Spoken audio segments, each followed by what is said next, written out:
The theory of evolution is still one of the most controversial theories in science. It radically changed our belief about how humans came into existence. For most of history, people thought life was fixed, unchanging, designed with purpose. Then, this idea came along and rewrote everything we thought we knew. In 1859, Charles Darwin published On the Origin of Species, introducing a concept so disruptive it reshaped biology forever.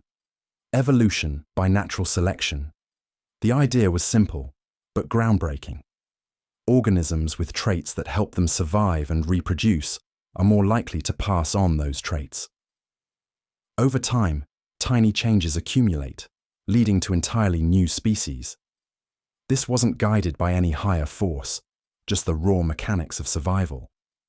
But evolution didn't just challenge scientific ideas, it challenged humanity's place in the world.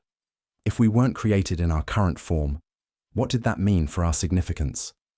Were we just another species shaped by time and adaptation? The reaction was explosive. Religious groups rejected it. Some scientists doubted whether natural selection alone could explain the complexity of life. Even today, despite overwhelming fossil, genetic, and observational evidence, evolution remains one of the most debated topics in science, with creationism and intelligent design still holding strong influence in certain communities. Yet, evolution is now a cornerstone of modern science. It shapes our understanding of genetics, medicine, and even artificial intelligence. But if evolution has shaped us so far, what happens next? Are we still evolving? And if so, into what? Heliocentrism. For centuries, people believed that Earth was the center of everything. The sun, moon, and stars all revolved around us in perfect divine harmony. But then, one idea changed everything. Heliocentrism. The radical claim that the Earth isn't the center of the universe, but rather it orbits the sun. Today, this sounds obvious, but at the time, it was one of the most dangerous and controversial scientific ideas ever proposed. The story begins with Nicholas Copernicus, a 16th century astronomer who dared to challenge the long-accepted geocentric model, which had been supported for centuries by the Catholic Church and philosophers like Aristotle and Ptolemy.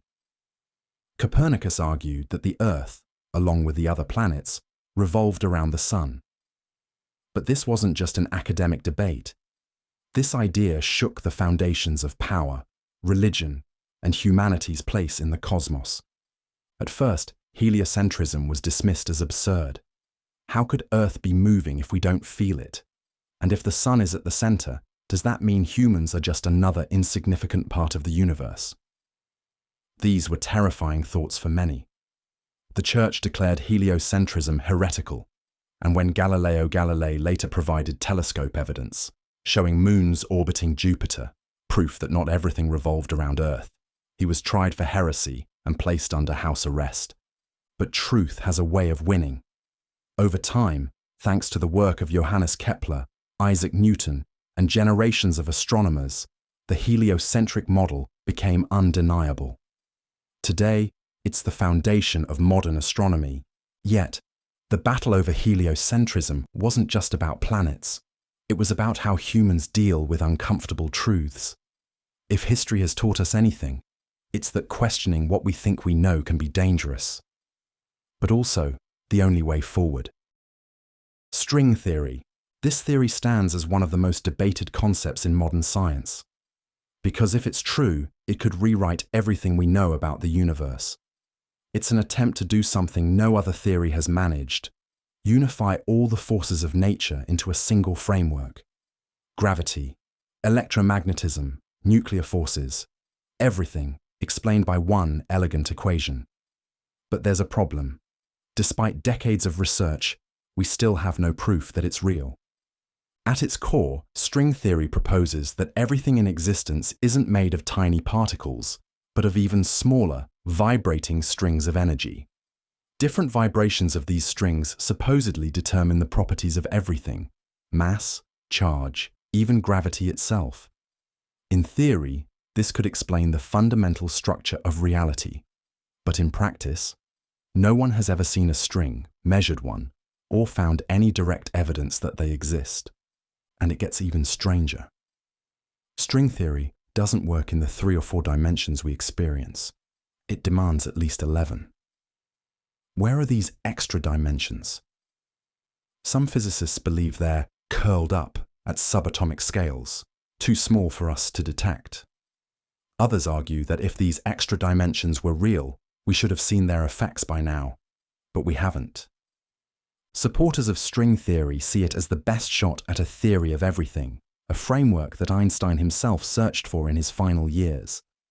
But skeptics say it's nothing more than beautiful mathematics, elegant but unprovable. So, is reality built from tiny, vibrating strings hidden in extra dimensions? Or is string theory just an intellectual illusion, a theory that looks perfect on paper, but has no connection to reality? Until we find proof, it remains one of the greatest unsolved mysteries in physics. Multiverse theory. What if the universe we live in is just one of an infinite number of realities? Right now, in another universe, there could be a version of you who made a different choice this morning, who took a different job, never met your best friend, or even one where you don't exist at all. This is the mind-bending idea behind multiverse theory, one of the most fascinating and controversial concepts in modern physics. At its core, the multiverse theory suggests that our universe isn't the only one. Instead, there could be countless parallel universes, each with its own version of reality. The idea comes from different branches of physics, but the most famous version stems from quantum mechanics. According to the many worlds interpretation, every time a decision is made, the universe splits. One version where you picked one path, and another where you picked the other.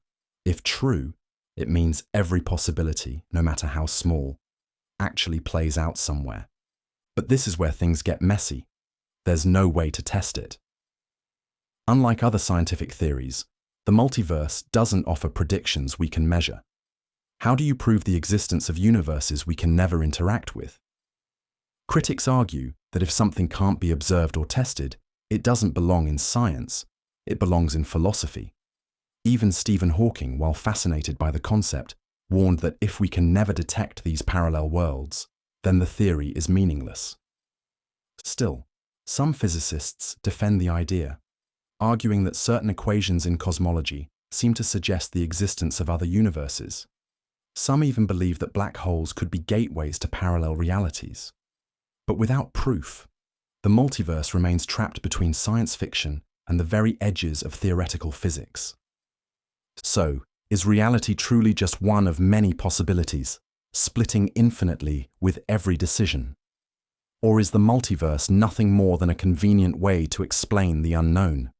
Until we find a way to test it, we may never know whether we are truly alone in the cosmos, or just one of an infinite number of versions of ourselves.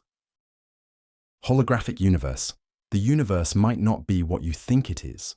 What if space, time, and everything in it are nothing more than a projection, a kind of cosmic illusion? According to the holographic universe theory, reality, as we experience it, is just a lower dimensional representation of something far more complex. Much like a hologram on a credit card appears 3D, but is actually encoded on a flat surface. This idea sounds bizarre, but it's taken seriously in physics because of an unsettling problem. The universe doesn't seem to store information the way we expect.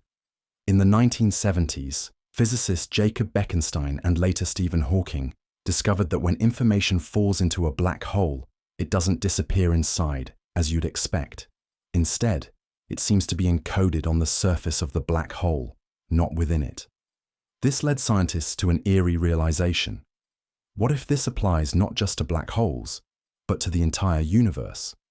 The theory suggests that everything we experience, matter, energy, even space itself, might be a kind of holographic projection from a distant, higher dimensional reality.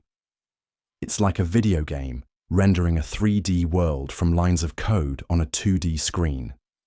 The equations of physics seem to work just as well if the universe is fundamentally two-dimensional, which raises the disturbing possibility that our reality is a deeply convincing illusion. But not everyone is convinced. Critics argue that just because mathematics allows for a holographic interpretation, it doesn't mean our universe actually works that way. So far, there's no direct evidence, only theoretical frameworks that hint at it. If this theory is true, then what we see, touch, and experience is not the full picture of reality. Could we one day discover what's beyond the hologram? Or will we forever be trapped in an illusion of our own making? Quantum immortality. What if you never truly die? Not in the way you think, not as a legacy, memory, or influence, but in a literal, conscious sense. What if, from your own perspective, you simply keep waking up forever? This is the unsettling idea behind quantum immortality, a theory that suggests that you, personally, will never experience death, because every time you die, your consciousness just continues in another reality where you survive. This concept comes from the many worlds interpretation of quantum mechanics. According to this idea, every time a quantum event could have multiple outcomes, the universe splits. One version where one outcome happens, and another where the opposite does. If true, this means that every time you face a life or death situation, there's always at least one version of reality where you survive. While other people might see you die, from your own perspective, you always continue existing in a universe where you somehow make it through. But here's where things get weird. If quantum immortality is real, it means that no matter how dangerous life gets, no matter how many times you should have died, your conscious experience will always find the version of reality where you're still alive. Imagine flipping a coin. Heads, you live. Tails, you die. Even if you flip tails 1,000 times, there will always be some version of reality where you somehow escape the odds. Of course, this is where the controversy begins. Critics argue that just because many worlds predicts infinite possibilities, it doesn't mean your consciousness chooses which one to experience. Others point out that this theory is impossible to test, because the only person who would experience quantum immortality is you, and you'd have no way to compare your survival to alternate versions of yourself. So, does this mean you should start taking reckless risks, assuming you'll always survive? Probably not. Even if quantum immortality is real, it doesn't mean you'd enjoy the reality you end up in. After all, surviving doesn't necessarily mean thriving. But if this theory holds any truth, then in some universe, somewhere, you might just live forever. Cyclic Universe. The universe may have already died and been reborn countless times. According to the Cyclic Universe theory, the cosmos isn't a one-time event that started with the Big Bang.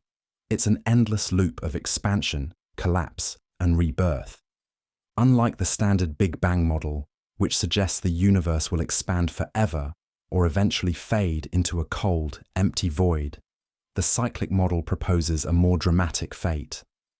Over billions of years, gravity slows cosmic expansion until it reverses, pulling everything inward.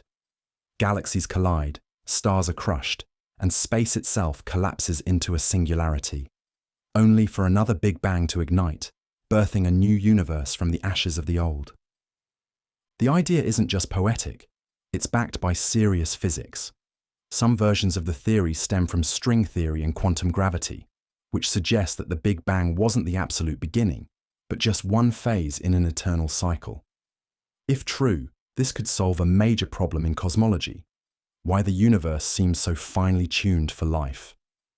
If countless universes have existed before ours, maybe only the ones with the right conditions keep going. But here's the controversy. There's no solid evidence. So far, the cosmic background radiation, the faint afterglow of the Big Bang, doesn't show clear signs of a previous universe, and some physicists argue that over multiple cycles, energy would be lost, preventing an infinite series of rebirths. Still, if the cyclic model is correct, it means the universe has no true beginning or end. The cosmos is forever trapped in an infinite loop of destruction and creation.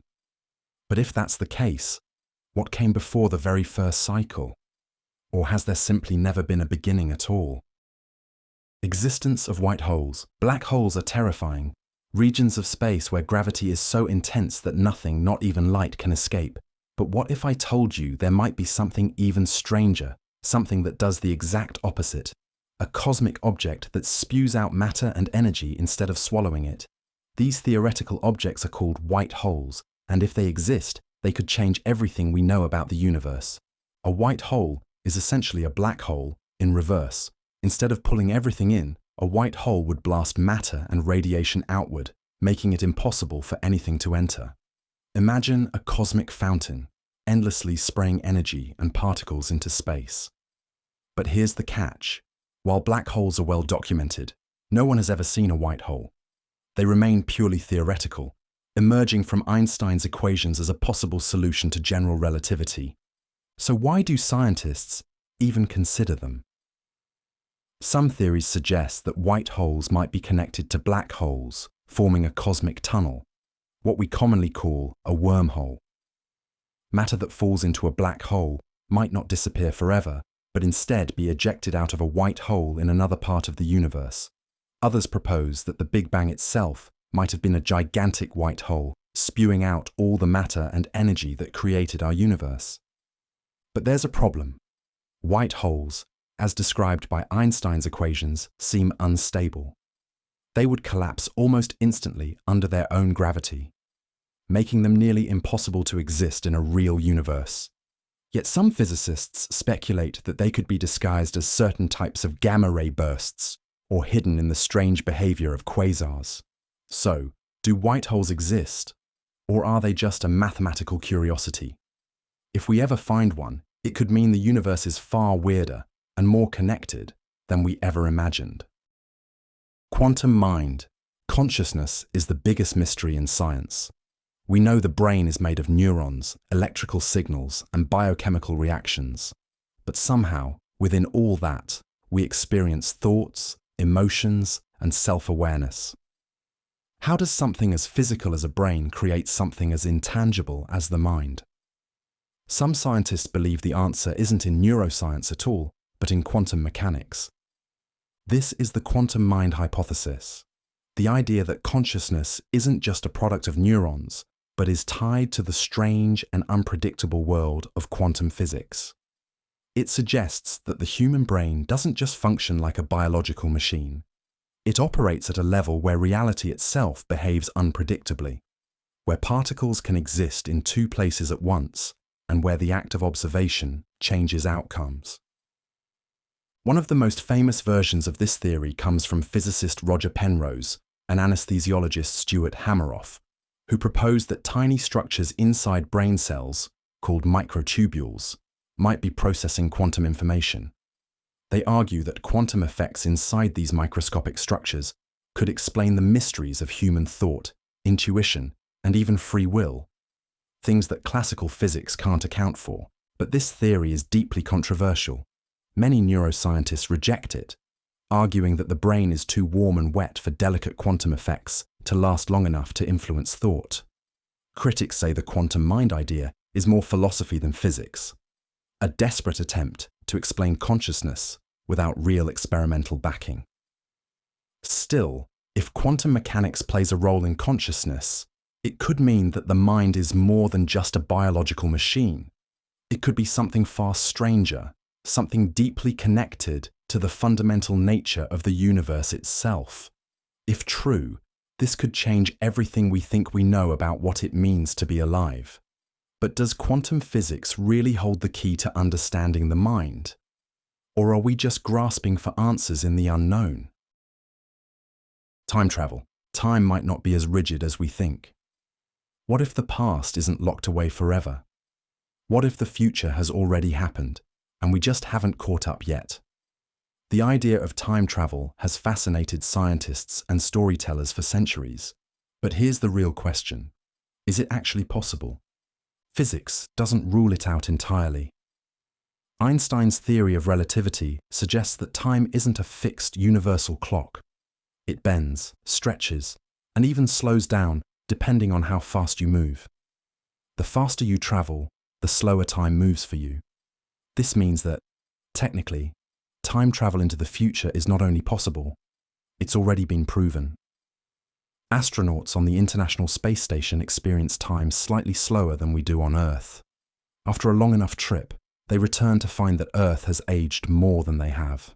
That's real, measurable time travel. But what about traveling backward?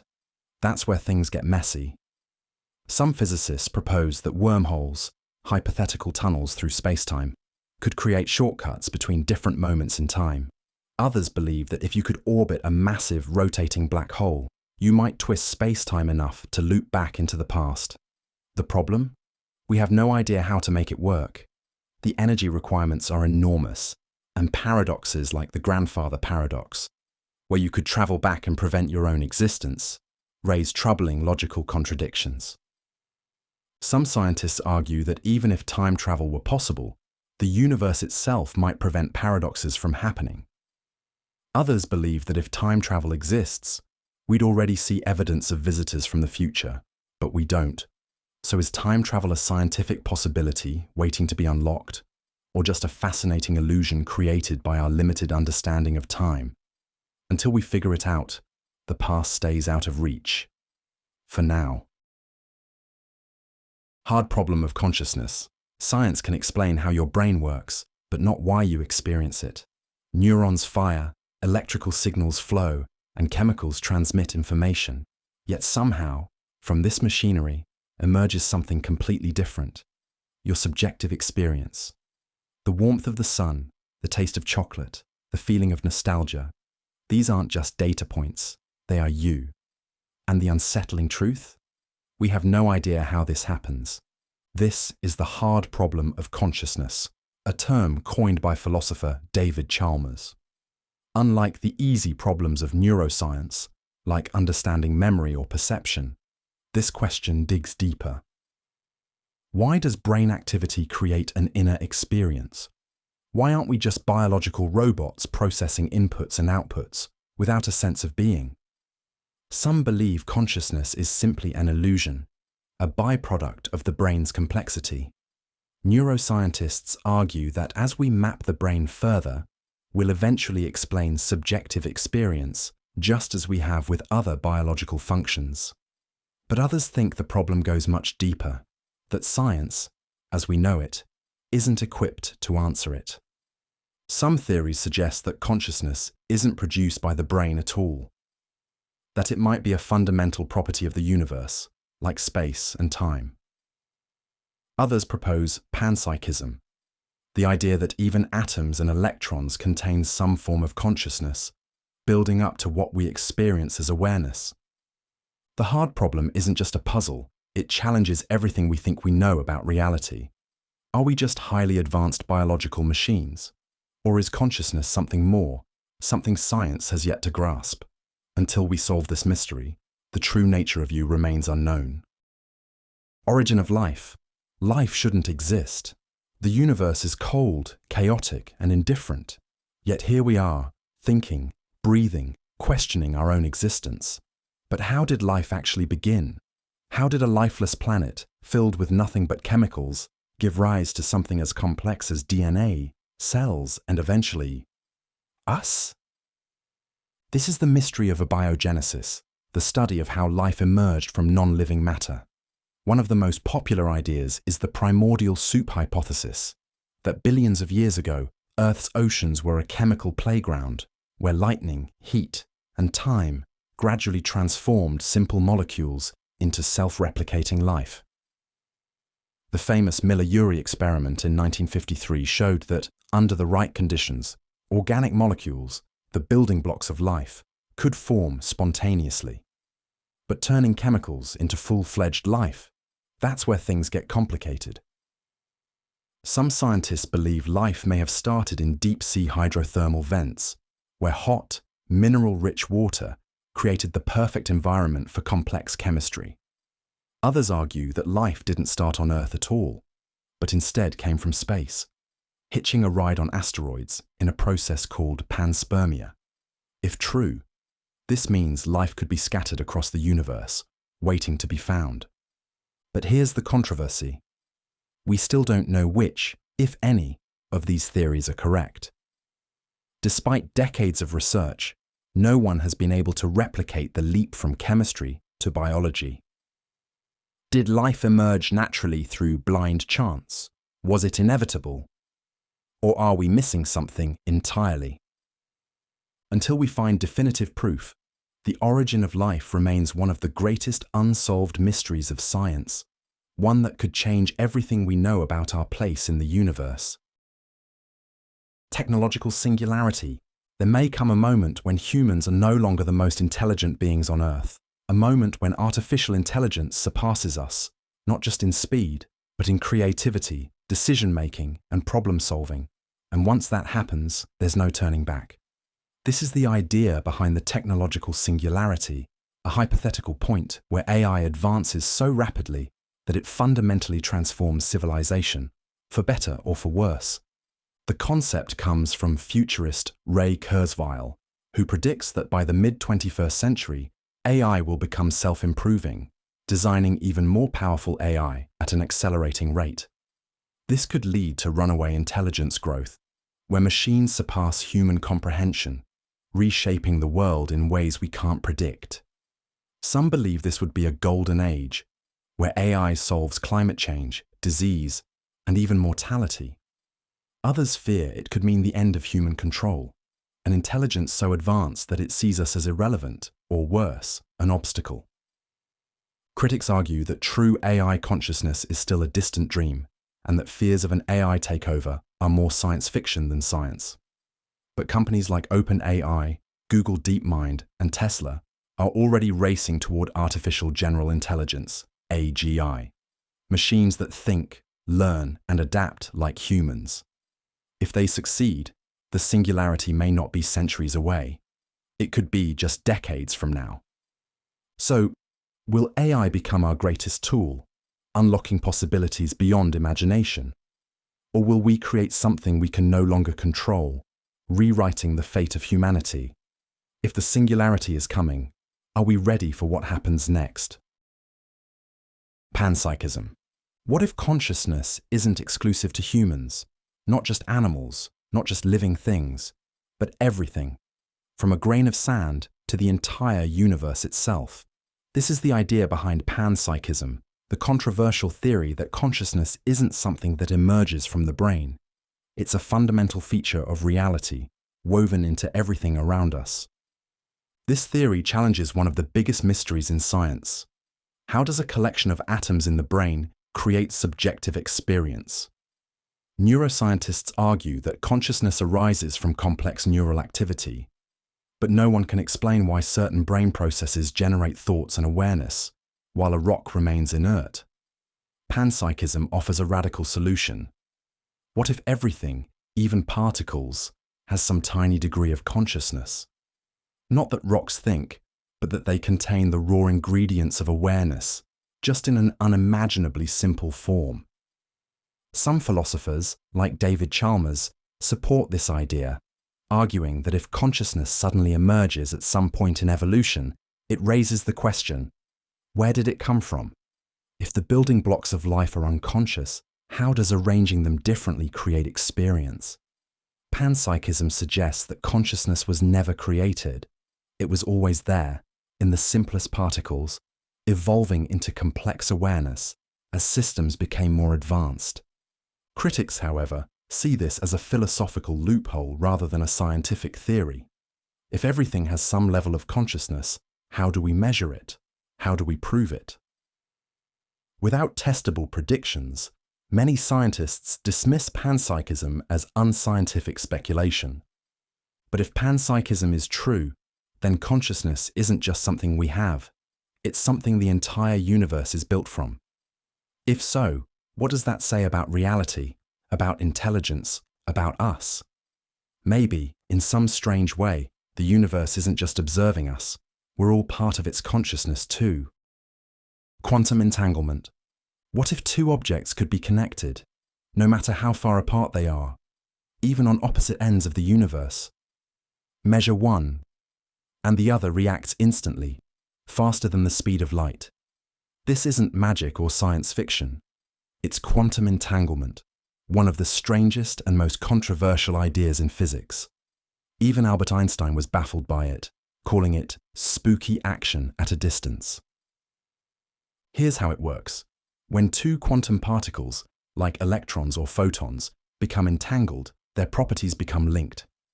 This means that if you measure one particle's spin, the other will have a correlated spin, even if they're trillions of miles apart. The weirdest part? There's no signal traveling between them. It just happens instantly, violating our everyday understanding of time and space. This breaks one of physics' most fundamental rules. Nothing can travel faster than light. So how is this possible?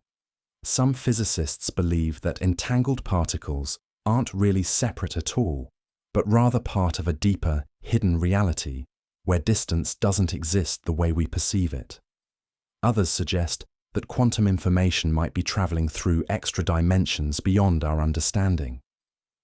Einstein himself refused to believe in entanglement, arguing that there must be hidden variables, unknown factors influencing the outcome. But in the 1960s, physicist John Bell developed a test that proved entanglement is real, and experiments since then have confirmed it again and again. If we can harness entanglement, it could revolutionize technology, creating unbreakable encryption, instant communication, and even quantum teleportation. But what does it tell us about the true nature of reality? Is the universe more deeply connected than we ever imagined? Or are we simply missing a fundamental piece of the puzzle? Existence of wormholes. If wormholes exist, then space itself has hidden shortcuts, tunnels through the fabric of reality that could connect distant parts of the universe instantly. Forget rocket ships and light-speed travel. A wormhole could let you step into one side and emerge light years away in an instant. But here's the problem. We've never seen one. So are wormholes real, or just a mathematical illusion? The idea of wormholes comes from Einstein's general theory of relativity, which describes gravity as the bending of space-time. In 1935, Einstein and physicist Nathan Rosen theorized that 2 points in space could be connected by a bridge, a concept now known as an Einstein-Rosen bridge, or wormhole. Imagine bending a piece of paper so 2 points touch, then poking a hole between them. That's a wormhole. Instead of traveling across the page, you skip straight through. But the universe isn't made of paper. If wormholes exist, they would be unstable, collapsing the moment anything tries to pass through. Some physicists, like Kip Thorne, suggest that wormholes could be held open with exotic matter, a theoretical substance with negative energy that counteracts gravity. But so far, we've never detected such a material. Some believe wormholes could be hidden inside black holes, connecting different points in space, or even different universes. Others argue that wormholes are purely theoretical, an elegant but impossible solution in physics. If we ever prove wormholes exist, it could change everything, faster than light travel, time travel, even access to parallel universes. But until then, they remain one of science's greatest mysteries. Are wormholes nature's secret shortcuts, or just a mathematical fantasy? Dark energy's nature. Something is pushing the universe apart, and we have no idea what it is. Not just expanding it, but accelerating its expansion, as if space itself is being stretched by an invisible force. Scientists call this mystery dark energy, and if it's real, it makes up nearly 70% of everything in the universe. But what exactly is it, and why can't we detect it? The idea of dark energy emerged in 1998, when astronomers studying distant supernovae expected to see the universe's expansion slowing down. Instead, they found the opposite. It was speeding up. Some unseen force, was causing space to expand faster over time. The leading explanation: dark energy, an unknown form of energy that permeates all of space and counteracts gravity. One theory is that dark energy is a fundamental property of space itself, an effect predicted by Einstein's cosmological constant, a term he originally thought was a mistake. If true, this would mean space naturally expands on its own, even without external forces. Others believe dark energy could be an entirely new force of nature, something beyond the four fundamental forces we already know. Some even suggest it could be a sign of a deeper, hidden structure of reality, perhaps extra dimensions, or even a vast multiverse. But skeptics argue that dark energy might not be real at all. Instead, they suggest that our understanding of gravity is incomplete, and what we call dark energy is really just a sign that we're missing something big in physics. If we ever uncover the truth, it could change everything we know about the cosmos. Is dark energy a force, a property of space, or something beyond our comprehension?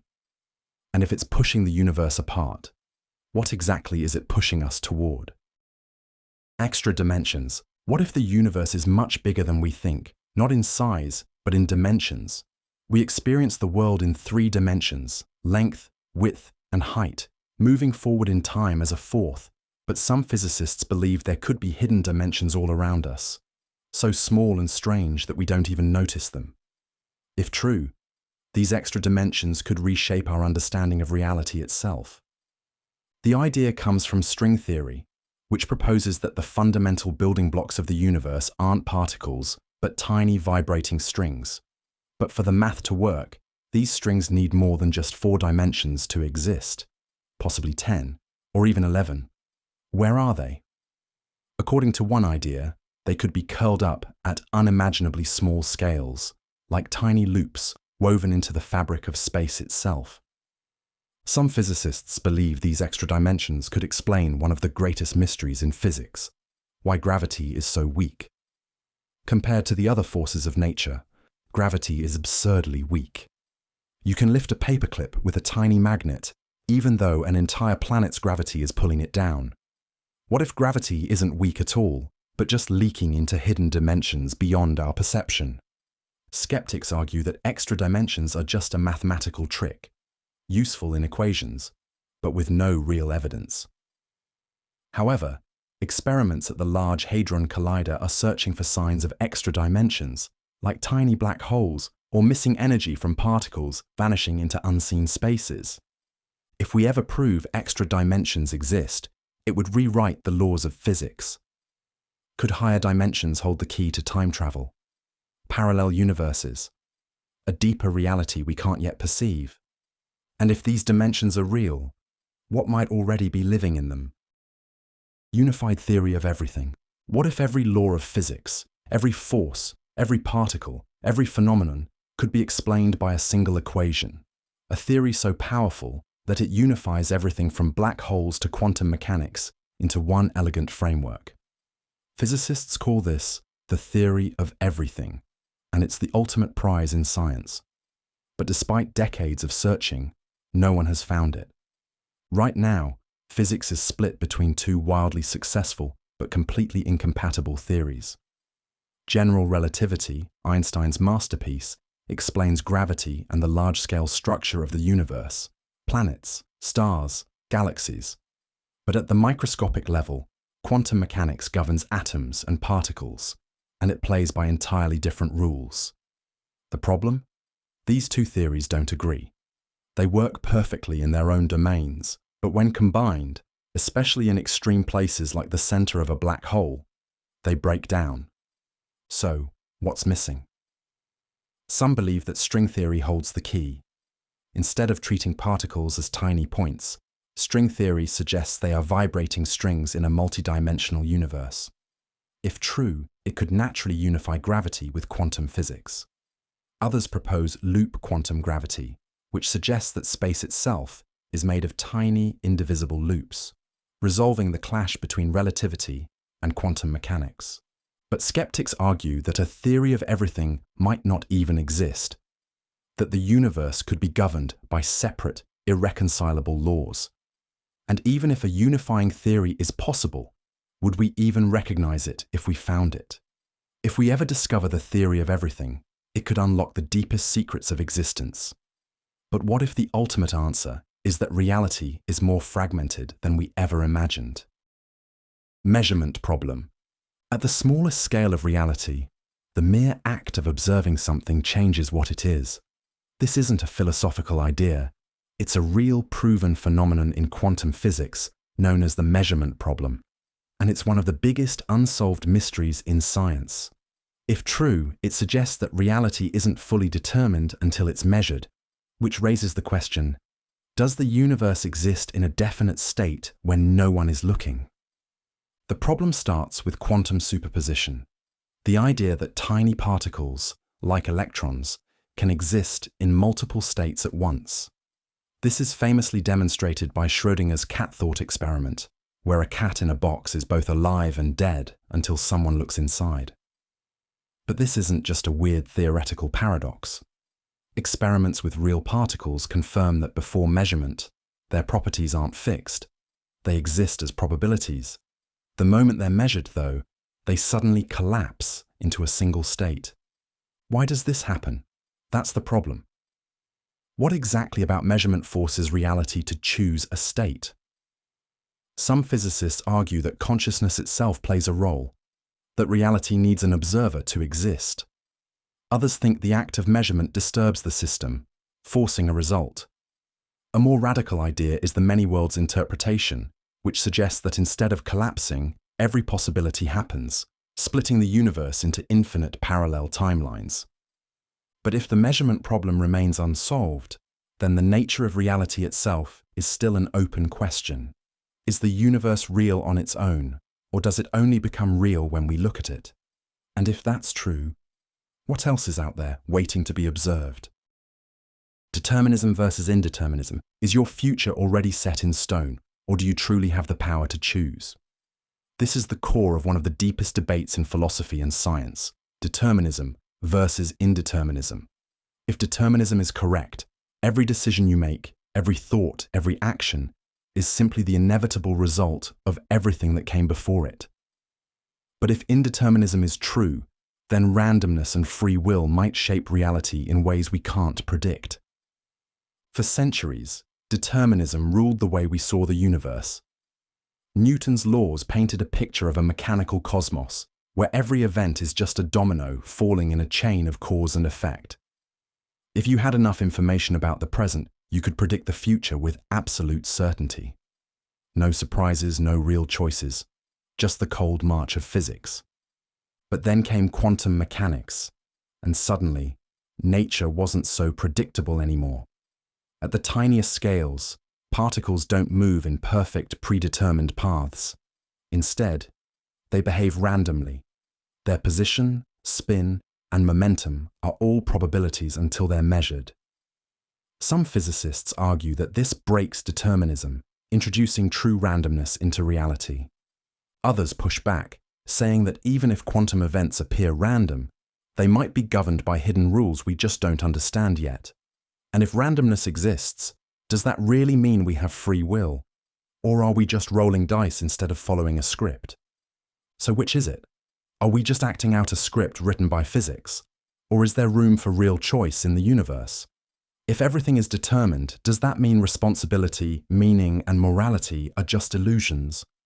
Or is reality far stranger than we ever imagined? Nature of dark matter. Something invisible is holding the universe together. Galaxies spin faster than they should. Galaxy clusters stay bound despite their gravity being too weak, and entire cosmic structures behave as if some unseen force is pulling the strings. Scientists call this mystery dark matter, and if it exists, it makes up 85% of all matter in the universe. The problem? No one has ever seen it. The idea of dark matter emerged when astronomers like Fritz Zwicky and Vera Rubin noticed that galaxies weren't moving the way they should. Based on the visible mass of stars and gas, they should have been flying apart. But they weren't.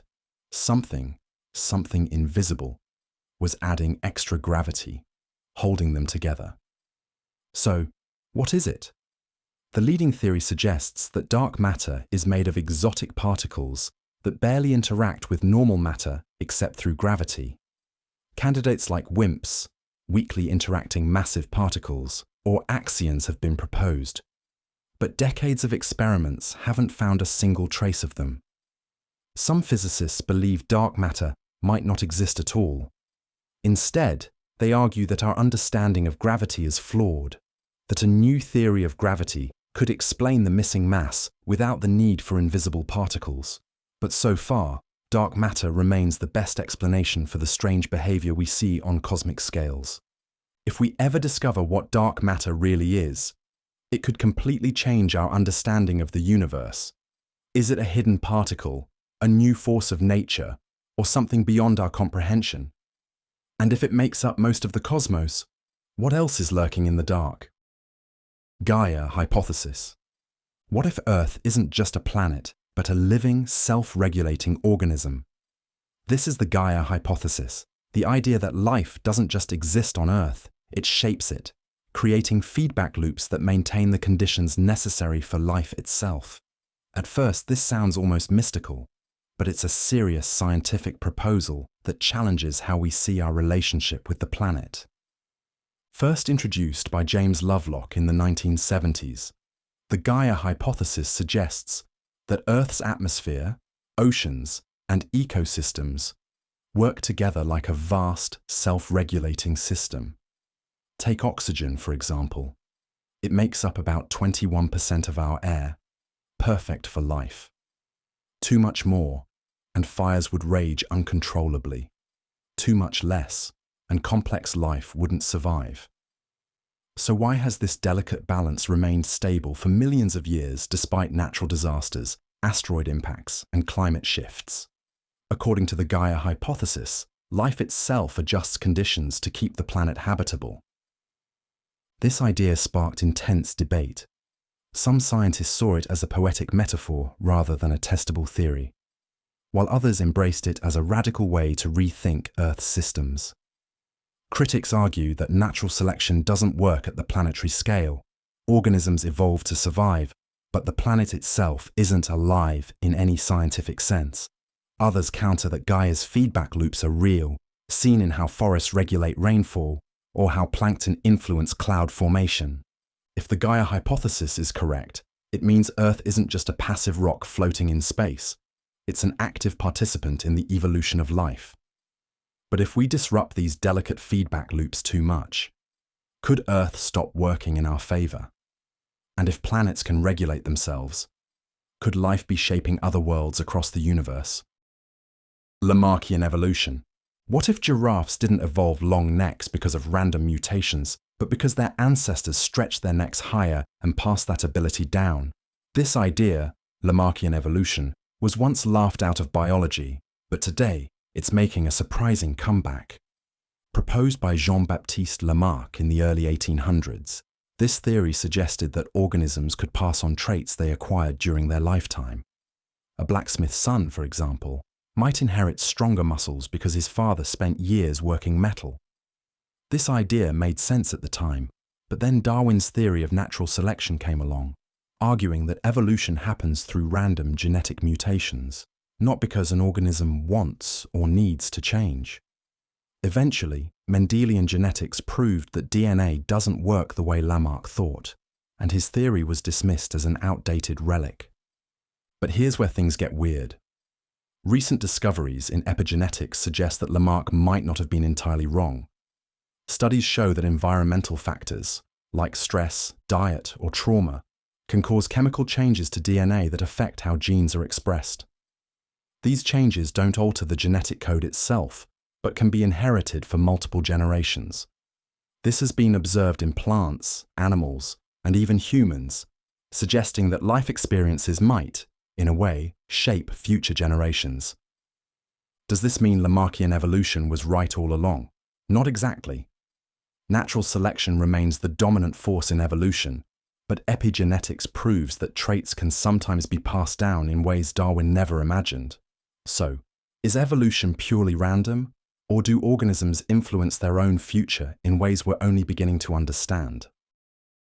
Quantum coherence in biology.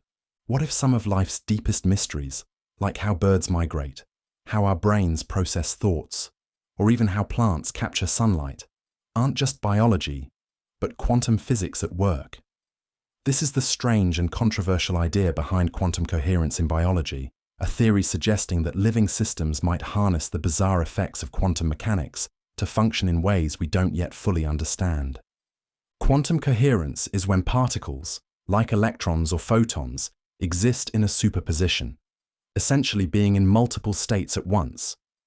In normal conditions, this effect is fragile and quickly collapses in messy, warm environments. But somehow, life seems to have found a way to use it. One of the strongest pieces of evidence? Photosynthesis. Plants absorb sunlight and convert it into energy with near-perfect efficiency. Scientists discovered that instead of light energy taking a random, inefficient path through plant cells, it appears to explore multiple routes simultaneously, just like a quantum wave, before choosing the fastest one. This shouldn't be possible in biological systems, and yet it happens. Another case? Bird navigation. Some researchers believe that migratory birds like robins use quantum entanglement in their eyes to see Earth's magnetic fields, helping them navigate across continents with astonishing precision. If true, this would mean evolution has somehow tapped into quantum mechanics, something we struggle to do even in controlled lab environments. But here's the controversy. Many scientists remain skeptical, arguing that quantum effects are simply too delicate to survive in biological conditions. Others believe that quantum biology could rewrite everything we know about life itself. If nature is secretly using quantum mechanics, what else might be happening inside us that we've yet to discover? Origin of chirality. Life as we know it has a strange, unexplained preference. The molecules that make up our DNA, proteins, and even the sugars in our cells all have a distinct handedness, a concept known as chirality. But here's the mystery. Why does life choose one hand over the other?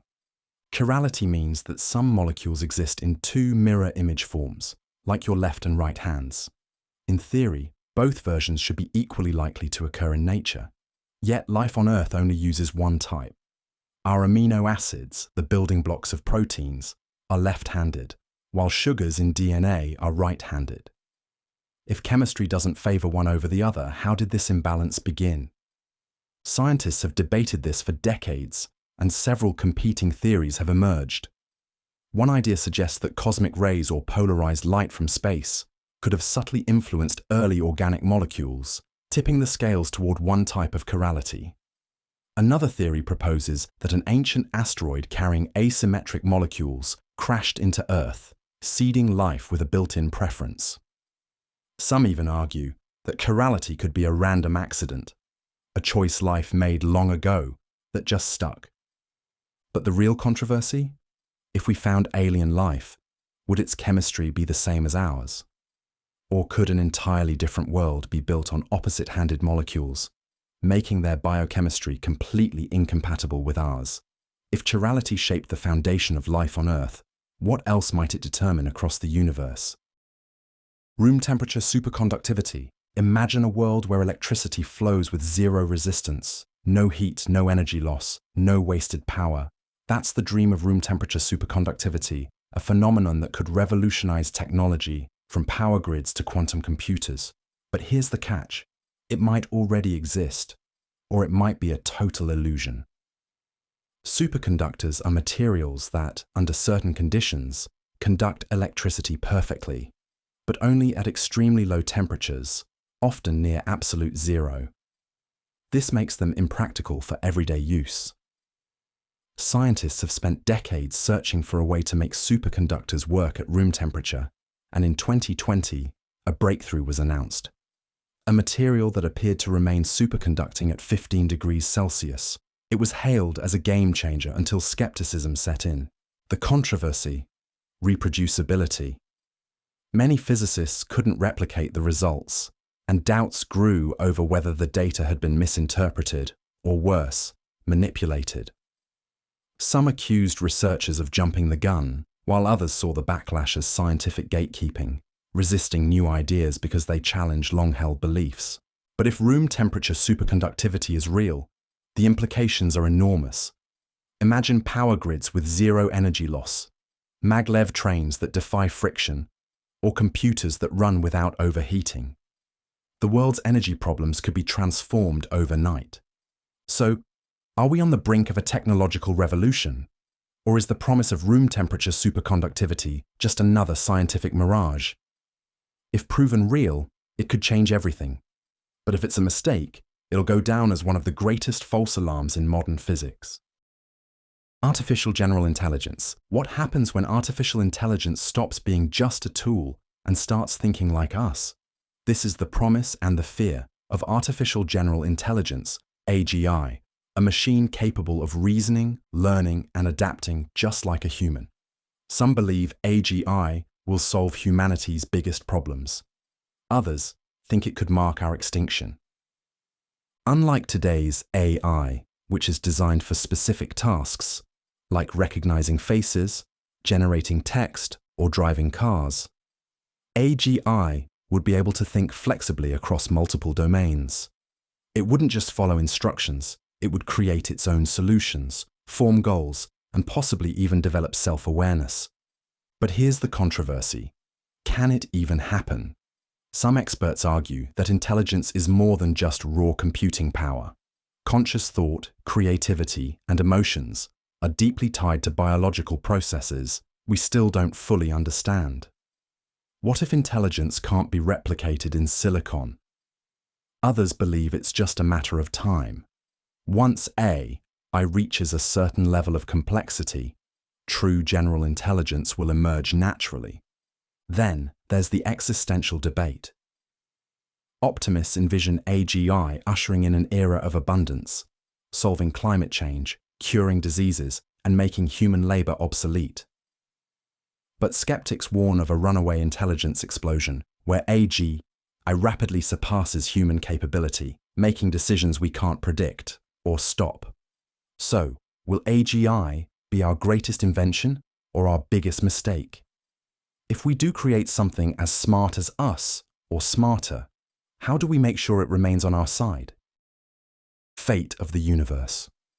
The universe had a beginning, but does it have an end?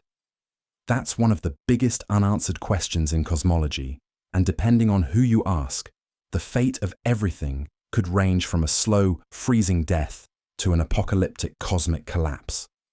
The problem? We have no idea which one is actually coming.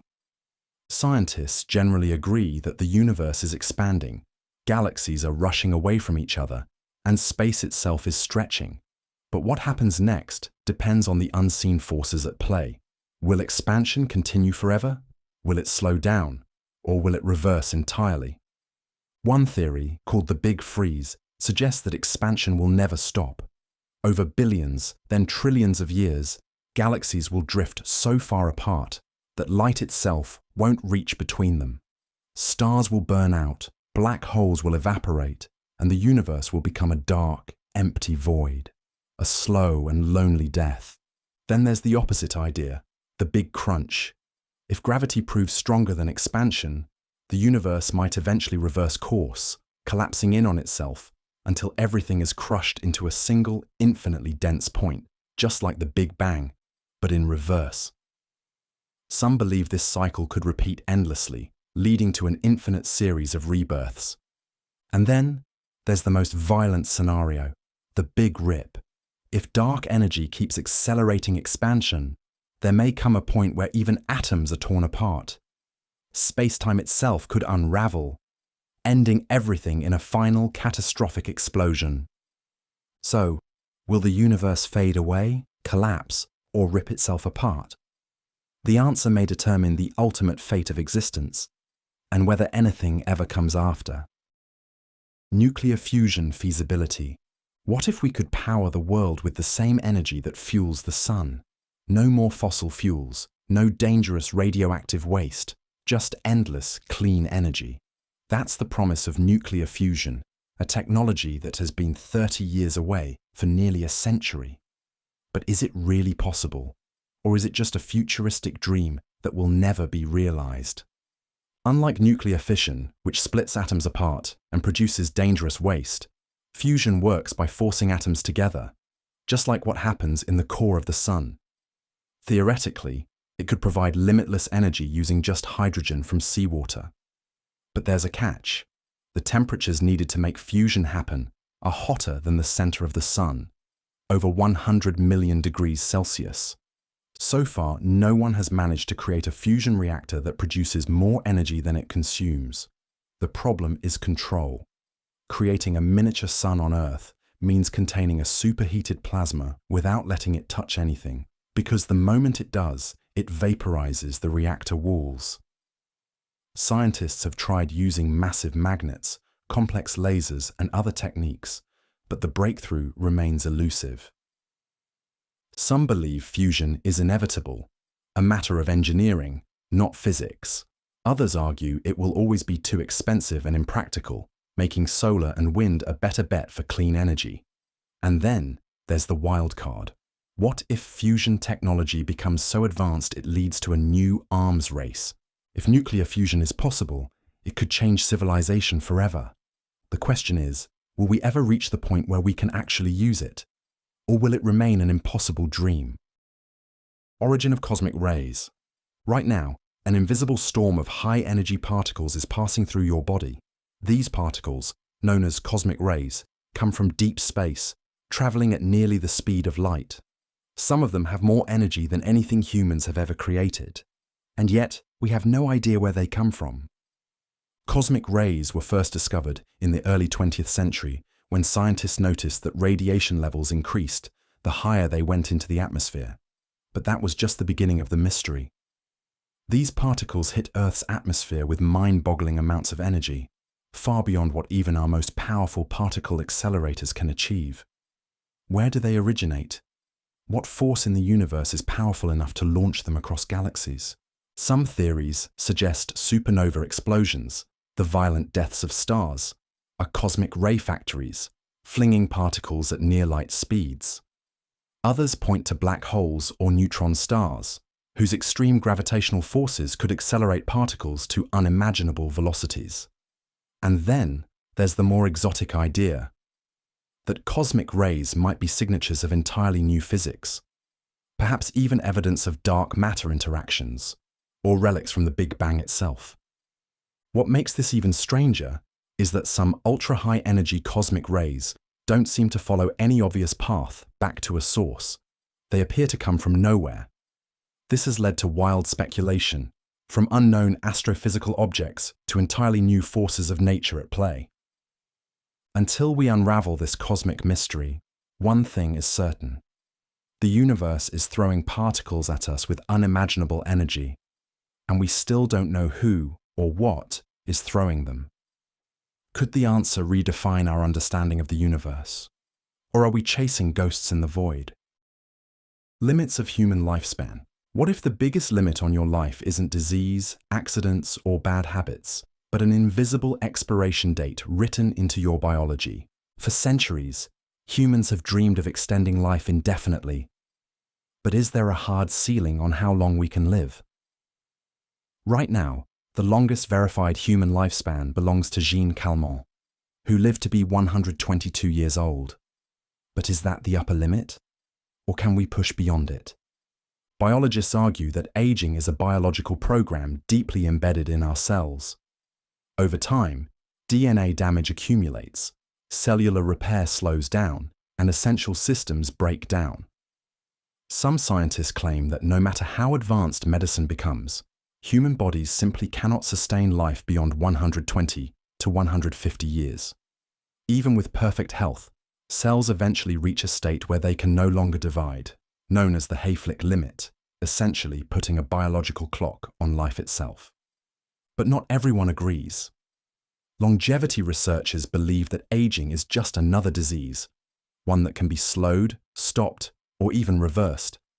Techniques like gene editing, stem cell rejuvenation, and cellular reprogramming are already showing promise in extending lifespan in animals. Some scientists believe that the first person to live to 150, or even 200, has already been born. But if there's no upper limit, what happens if people stop dying? Would society collapse under the weight of the immortal? Or is death simply a challenge we have yet to conquer? For now, the race to extend human life continues. But whether there's a finish line or a biological wall we can never break through remains one of the greatest mysteries of science. Are we bound by nature's limits, or are we about to rewrite the rules of life itself? Role of chaos in nature. Everything around you, your heartbeat, the weather, the stock market, even the path of a single drop of rain, follows one simple rule: chaos. At first glance, nature seems like a well-ordered system.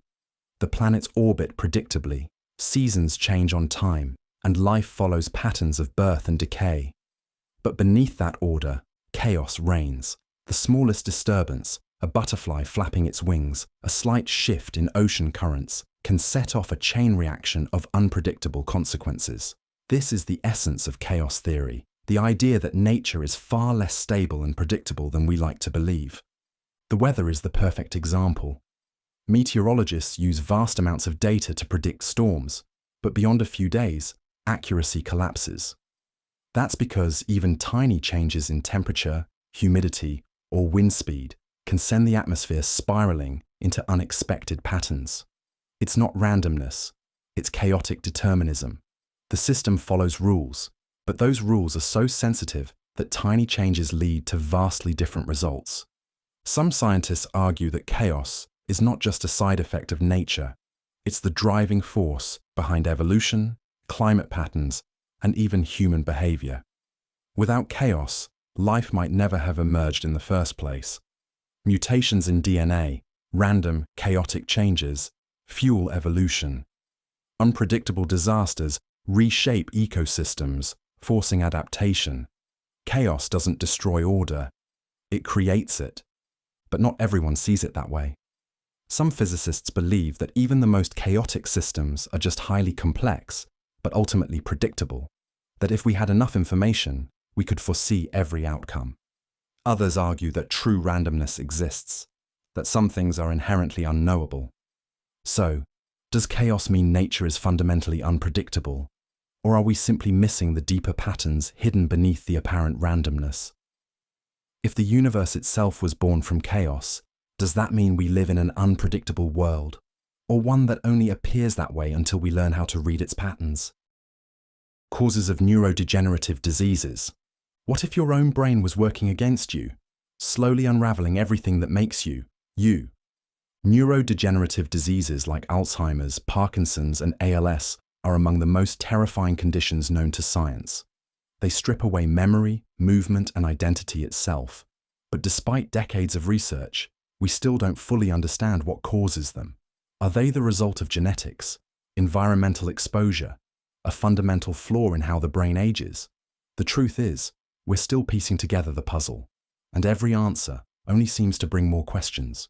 For years, scientists believed misfolded proteins were the key culprit. In diseases like Alzheimer's, clumps of beta-amyloid proteins build up in the brain, choking neurons and disrupting communication. In Parkinson's, it's Lewy bodies. In ALS, it's TDP-43. But here's the problem. Not everyone with these protein buildups develops the disease. Some people's brains are full of these misfolded proteins, yet they remain cognitively sharp. So if the plaques aren't the sole cause, what is?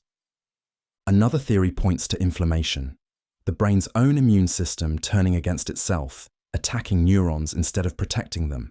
There's also mounting evidence that viruses, gut bacteria, and even exposure to pollutants could be long-term triggers, slowly damaging the brain over decades. And then there's the most unsettling possibility, that neurodegeneration isn't caused by one single thing, but a combination of genetic predisposition, environmental triggers, and biological processes we don't yet understand.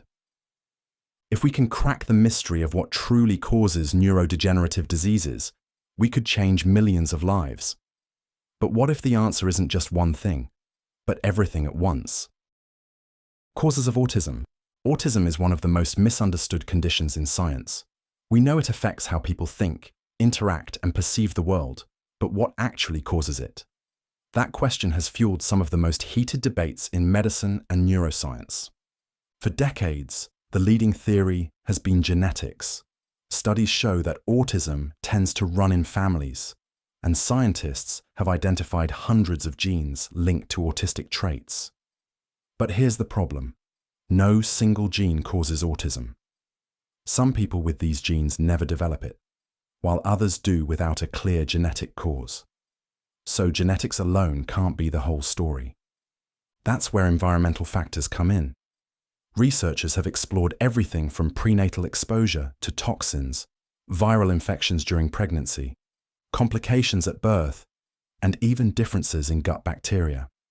Some studies suggest that certain chemicals or pollutants might slightly increase the risk, while others indicate that factors like maternal stress or nutritional deficiencies could play a role. But the tricky part? No single factor has been pinpointed as a definitive cause. And then there's the controversy.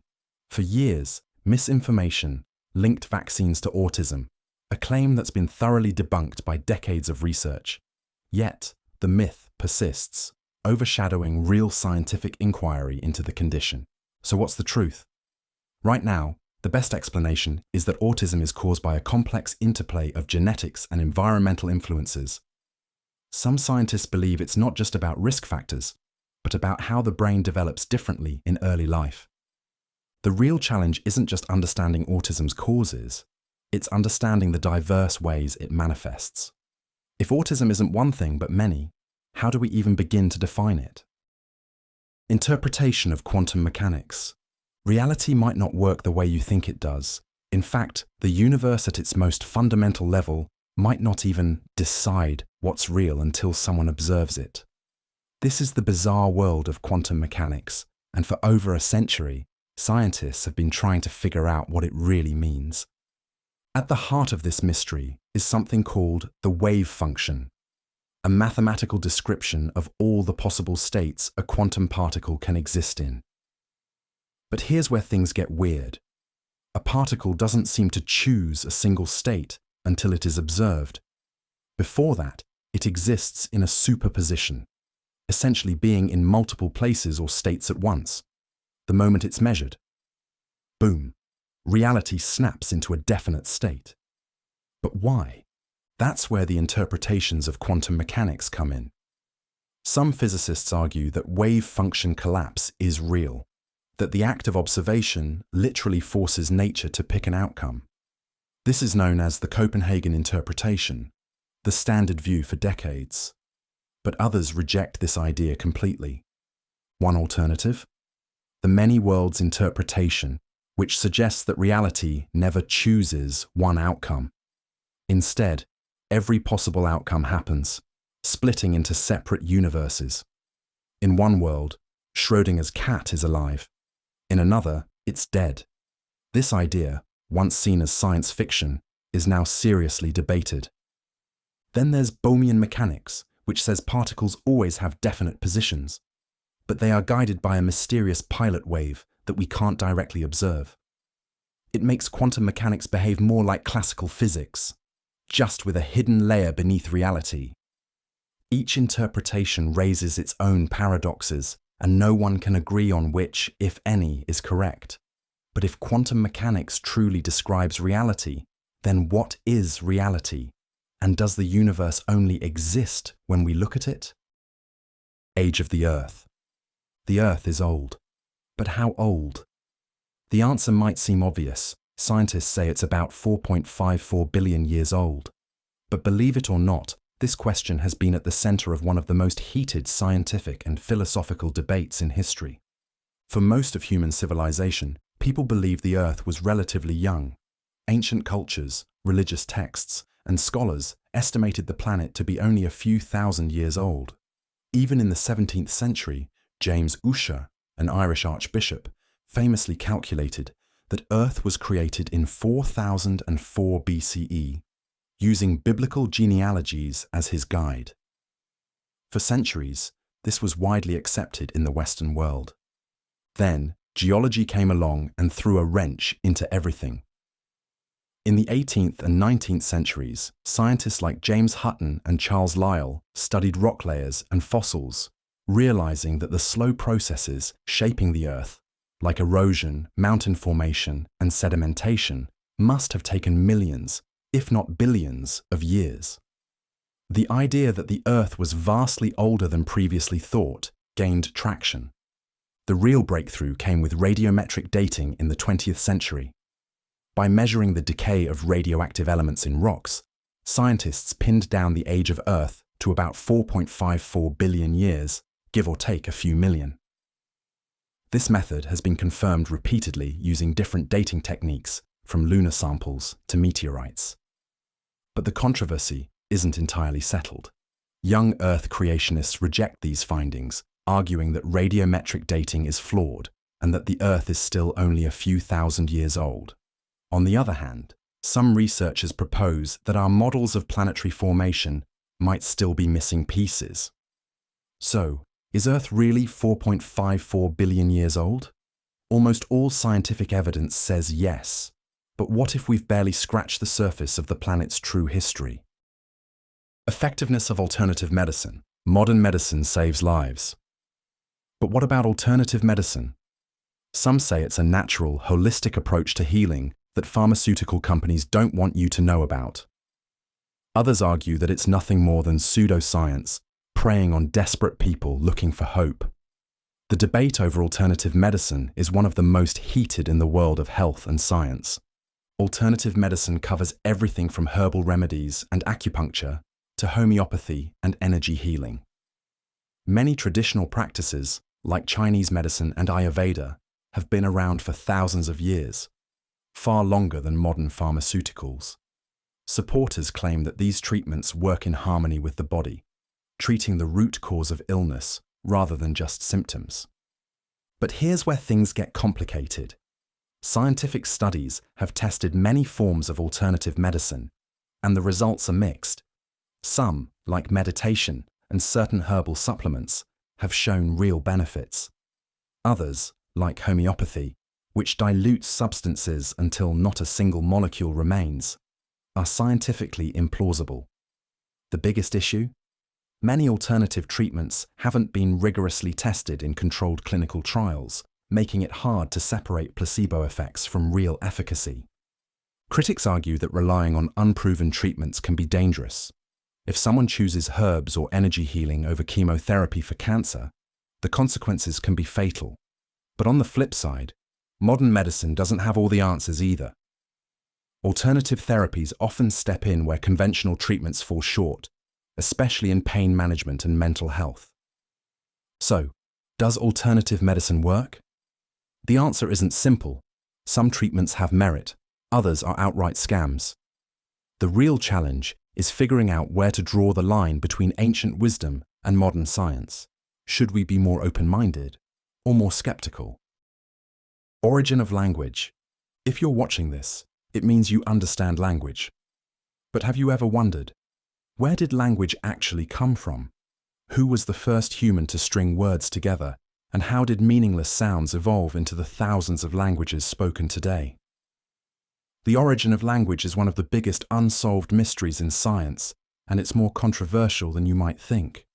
Some scientists believe language developed gradually, starting with basic sounds and gestures used by our ancient ancestors. Over time, these simple signals evolved into complex speech. But others argue that language emerged suddenly, as a kind of cognitive leap. One day, early humans just started talking. One of the leading theories is the bow wow theory, which suggests that language began as an imitation of natural sounds, like early humans mimicking bird songs or animal calls. Another is the gestural theory, which claims that body language came first, and spoken words were a later invention. Then there's the innateness hypothesis, championed by linguist Noam Chomsky, which suggests that the human brain is hardwired for language, and it's not something we simply invented. But here's the problem: language doesn't fossilize. Unlike bones or tools, spoken words leave no physical trace, making it almost impossible to pinpoint when and how language began. Some believe it dates back hundreds of thousands of years, while others argue that true language, complete with grammar and structure, is only about 50,000 years old. The debate over language's origins isn't just about the past, it's about us. Is language something we created, or something we discovered? If we could figure out how language began, would we finally understand what makes humans truly unique? Anthropocene Epoch. What if the most important geological era in Earth's history is happening right now? Some scientists argue that we've entered a brand new epoch, one not defined by natural forces, but by us. It's called the Anthropocene Epoch, a term that suggests humans have altered the planet so drastically that we've left a permanent geological mark. But is this a real, scientifically valid period, or just an exaggerated way of saying we've made a mess of things? Traditionally, geological epochs are defined by massive planetary shifts, ice ages, asteroid impacts, the rise and fall of entire ecosystems. But in the last few centuries, human activity has dramatically reshaped the environment. Our cities, roads, and farmlands cover huge portions of the planet. We've extracted and burned billions of tons of fossil fuels. We've even created new materials, like plastics and radioactive isotopes, that will remain in Earth's crust for millions of years. Many scientists argue that these human-made changes are significant enough to mark a new geological era. They point to rising carbon dioxide levels, mass extinctions, and pollution as clear signs that the Anthropocene isn't just a concept, it's a reality. But not everyone agrees. Some geologists argue that while humans have certainly changed the world, these changes don't yet meet the strict criteria needed to define a new epoch. After all, Earth has been through dramatic shifts before, and our impact, while huge, might not be as permanent as we think. So, are we truly living in the Anthropocene, or is this just a temporary phase in Earth's long history? If it is a new epoch, what kind of legacy are we leaving behind? Will future geologists look at our time and see innovation or catastrophe?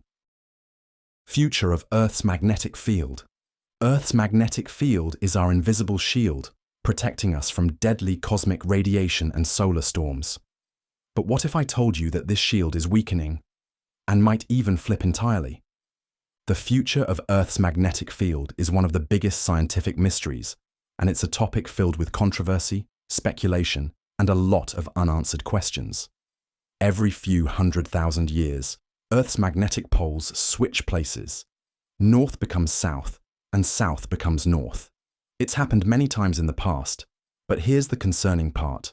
Some scientists believe we're overdue for the next big reversal. Right now, the magnetic field is weakening, especially in a region known as the South Atlantic Anomaly, an area where satellites and spacecraft experience strange, unpredictable failures.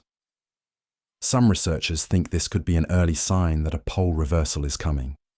If that happens, Earth's protective magnetic shield could temporarily collapse, exposing us to increased radiation from the sun and deep space. But here's where the debate begins.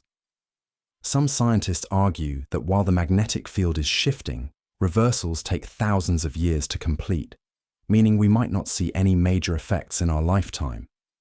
Others warn that if the weakening continues at its current rate, we could face disruptions in power grids, GPS systems, and even an increase in cancer rates due to higher radiation exposure. So, is a magnetic apocalypse on the horizon, or is this just another natural fluctuation? Will future generations live in a world where compasses point south instead of north? If Earth's magnetic shield does fail, how will we protect ourselves? Role of asteroids in mass extinctions. 66 million years ago, a rock from space changed life on Earth forever. A single asteroid, about 6 miles wide, crashed into what is now Mexico's Yucatan Peninsula, setting off a global catastrophe that wiped out the dinosaurs. But was this the only mass extinction caused by an asteroid? Or could Earth's history be shaped by more cosmic impacts than we realize? The idea that asteroids have played a major role in Earth's mass extinctions is both widely accepted and highly debated. The Chicxulub impact is the most famous example. Its aftermath was apocalyptic. Firestorms ignited across continents, tsunamis swept coastlines, and a thick cloud of debris blocked out the sun for years, triggering a global winter that collapsed ecosystems. But what if this wasn't an isolated event? Some scientists believe asteroids have been responsible for multiple extinction events, not just the one that took out the dinosaurs. Evidence suggests that a different impact may have contributed to the Permian-Triassic extinction, the most devastating mass extinction in history, wiping out 90% of marine species and 70% of land animals. However, not everyone agrees. Some argue that volcanic activity, climate shifts, or even mysterious geological events played a bigger role in these ancient die-offs. The controversy lies in the difficulty of proving these impacts. Unlike the dinosaur-killing asteroid, many older craters have been eroded or buried over time, making it hard to connect them to extinction events. Could a yet undiscovered impact site be waiting beneath the Earth's surface, holding secrets to another great dying? And here's the unsettling question. If asteroids shaped Earth's past, could they shape its future? NASA and other space agencies are tracking thousands of near-Earth objects. But what if the next extinction-level impact is already on its way? Would we be able to stop it? Or would we be the next species erased by the cosmos? Mechanisms of climate change. Earth's climate is changing. But why? Is it natural, or are we the ones driving it? This question has sparked one of the most heated scientific debates of our time. Some argue that the planet has always gone through cycles of warming and cooling, while others point to overwhelming evidence that human activity is the dominant force behind modern climate change. So, what's really happening? At its core, climate change is a disruption in the balance of Earth's climate system. The leading explanation focuses on the greenhouse effect, a natural process where gases like carbon dioxide and methane trap heat in the atmosphere, keeping the planet warm enough for life. The problem? Since the Industrial Revolution, humans have been pumping unprecedented amounts of these gases into the air, trapping more heat than ever before. This leads to rising temperatures, shifting weather patterns, and an increase in extreme events like hurricanes, droughts, and wildfires. But not everyone agrees. Some skeptics argue that solar cycles, ocean currents, and volcanic activity play a larger role in climate fluctuations. After all, Earth has experienced ice ages and warming periods long before humans existed. However, the data shows that today's warming is happening faster and more dramatically than any natural cycle we've ever seen. The controversy deepens when it comes to solutions. Do we need radical changes in energy, industry, and consumption? Or can technology save us? Some believe geoengineering, like injecting particles into the atmosphere to reflect sunlight, could be a last resort, but that comes with unpredictable risks. So, what happens next? Are we heading toward a climate catastrophe? Or can we still reverse the damage? And if we don't act now, will future generations look back and wonder, why didn't they do something while they still had the chance? Existence of exoplanets' habitability. We now know that planets outside our solar system, exoplanets, are everywhere. But how many of them could actually support life? Could there be another Earth out there, or is our planet truly one of a kind? The idea of habitable exoplanets isn't science fiction anymore. Since the 1990s, astronomers have discovered thousands of these distant worlds, some eerily similar to Earth. The Goldilocks zone, where a planet is just the right distance from its star for liquid water to exist, has become a major focus in the search for life. Kepler 442b, TRAPPIST-1e, and Proxima Centauri b are just a few of the top contenders. But habitability is about more than just water. What about atmosphere, magnetic fields, or even the right kind of chemistry? This is where the debate begins. Some scientists argue that Earth-like conditions might be extremely rare. They point to Venus, a planet once thought to be habitable, but turned into a hellscape due to runaway greenhouse gases. Others believe that life could exist in conditions completely unlike Earth's, thriving in high radiation, deep oceans, or even frozen landscapes. If extremophiles on Earth can survive in boiling vents and acidic lakes, why not elsewhere? Then there's the big question. Even if a planet is habitable, does that mean it's inhabited? The conditions for life may be common, but the emergence of life itself could be incredibly rare. Or maybe the opposite is true. Maybe the universe is teeming with life, and we just haven't looked in the right places yet. So, are we truly alone? Or are there other civilizations looking up at their own skies, asking the exact same question? Nature of pulsars. In the 1960s, astronomers detected a mysterious, repeating radio signal coming from deep space, so precise, so rhythmic, that some believed it could be a message from aliens. But what they had actually discovered was something just as strange. Pulsars. Pulsars are neutron stars, the collapsed cores of massive stars that went supernova, spinning at incredible speeds and emitting beams of electromagnetic radiation. Imagine a cosmic lighthouse, but instead of guiding ships, it sweeps pulses of energy across the universe, flashing every time the beam crosses Earth's view. Some pulsars spin at thousands of rotations per second, making them some of the most extreme objects in existence. But here's where the controversy begins. How do pulsars emit such intense, focused beams of energy? The exact mechanisms behind their emission are still not fully understood. Scientists know that powerful magnetic fields are involved, but the precise details remain elusive. Some models suggest charged particles moving along magnetic field lines generate the pulses, while others propose more exotic explanations involving quantum effects in extreme gravity. Pulsars have also been used to test Einstein's theory of general relativity, acting as natural cosmic clocks. But what if our understanding of them is flawed? If new physics is lurking in the behavior of pulsars, it could mean our entire model of space-time needs revision. Are pulsars simply nature's most accurate clocks, or could they be hiding deeper, unknown forces of the universe? What else might be waiting to be discovered in these spinning remnants of dead stars? Acceleration of the universe. The universe isn't just expanding, it's speeding up, and that's a problem. For decades, scientists assumed that gravity would eventually slow down the expansion of the universe. It made sense. After all, everything that expands under gravity eventually loses momentum. But in 1998, astronomers made a shocking discovery. Instead of slowing down, the universe is accelerating. The farther away a galaxy is, the faster it's moving away from us.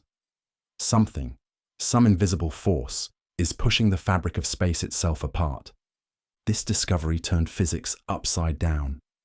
To explain it, scientists introduced dark energy, a mysterious form of energy that makes up nearly 70% of the universe. Unlike gravity, which pulls things together, dark energy does the opposite. It repels, forcing space to stretch at an increasing rate. But here's the issue. No one knows what dark energy actually is. Is it a fundamental property of space? A hidden force embedded in quantum mechanics? Or something even stranger, something that could rewrite our understanding of physics? The controversy is massive. Some physicists believe dark energy is just an illusion, the result of an incomplete theory of gravity. Others argue that the accelerating universe hints at a multiverse, where different regions of reality follow different rules. Some even speculate that acceleration could be a sign that the universe has an expiration date, that one day it could tear itself apart in a big rip. If the universe is truly accelerating, where is it going? And more importantly, what happens when it gets there? Nature versus nurture.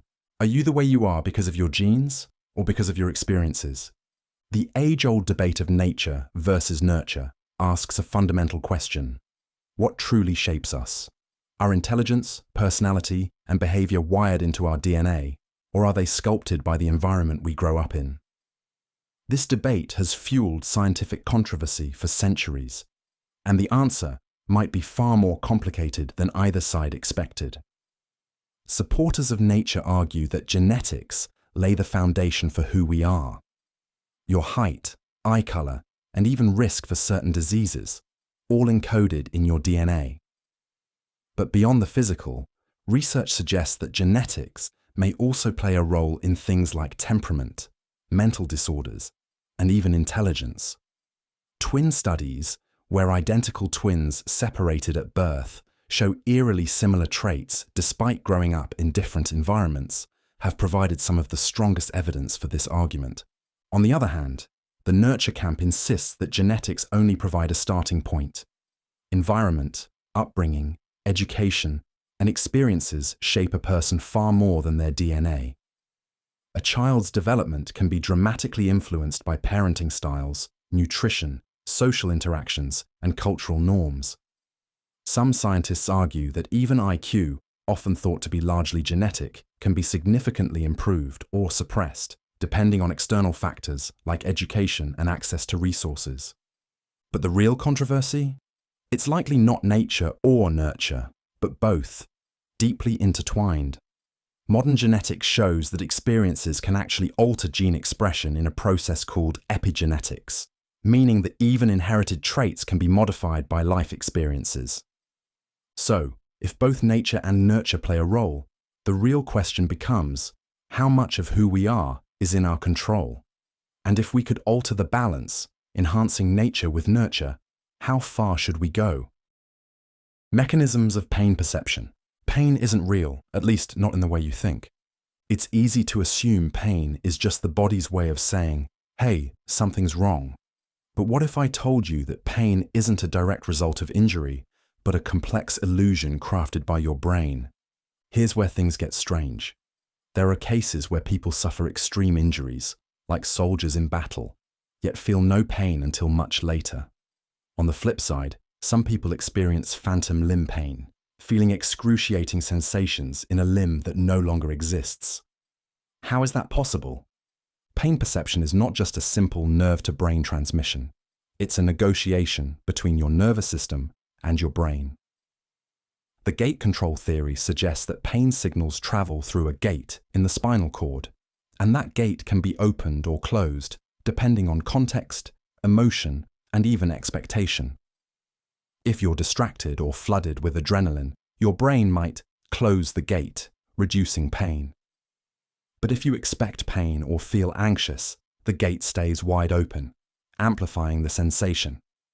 And then there's the placebo effect, where people experience real pain relief from fake treatments. This suggests that pain isn't just about nerves, it's about belief. But if pain is subjective, can we fully trust our own perception of suffering? Or is our brain playing tricks on us, shaping reality in ways we don't even realize? Placebo effects. What if I told you your brain could heal your body without any real medicine? The placebo effect is one of the strangest and most controversial phenomena in medical science. People take sugar pills, receive fake surgeries, or get saline injections, and yet they genuinely feel better. Their pain fades, their symptoms improve, and sometimes their bodies even heal. But how? At its core, the placebo effect reveals the incredible power of belief. If your brain expects a treatment to work, it can trigger real physiological changes, releasing pain, relieving chemicals, boosting immune function, even altering heart rate and blood pressure. In some cases, placebos have been nearly as effective as actual medication.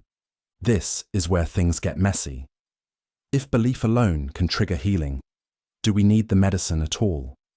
Some argue that harnessing the placebo effect could revolutionize medicine, reducing reliance on drugs.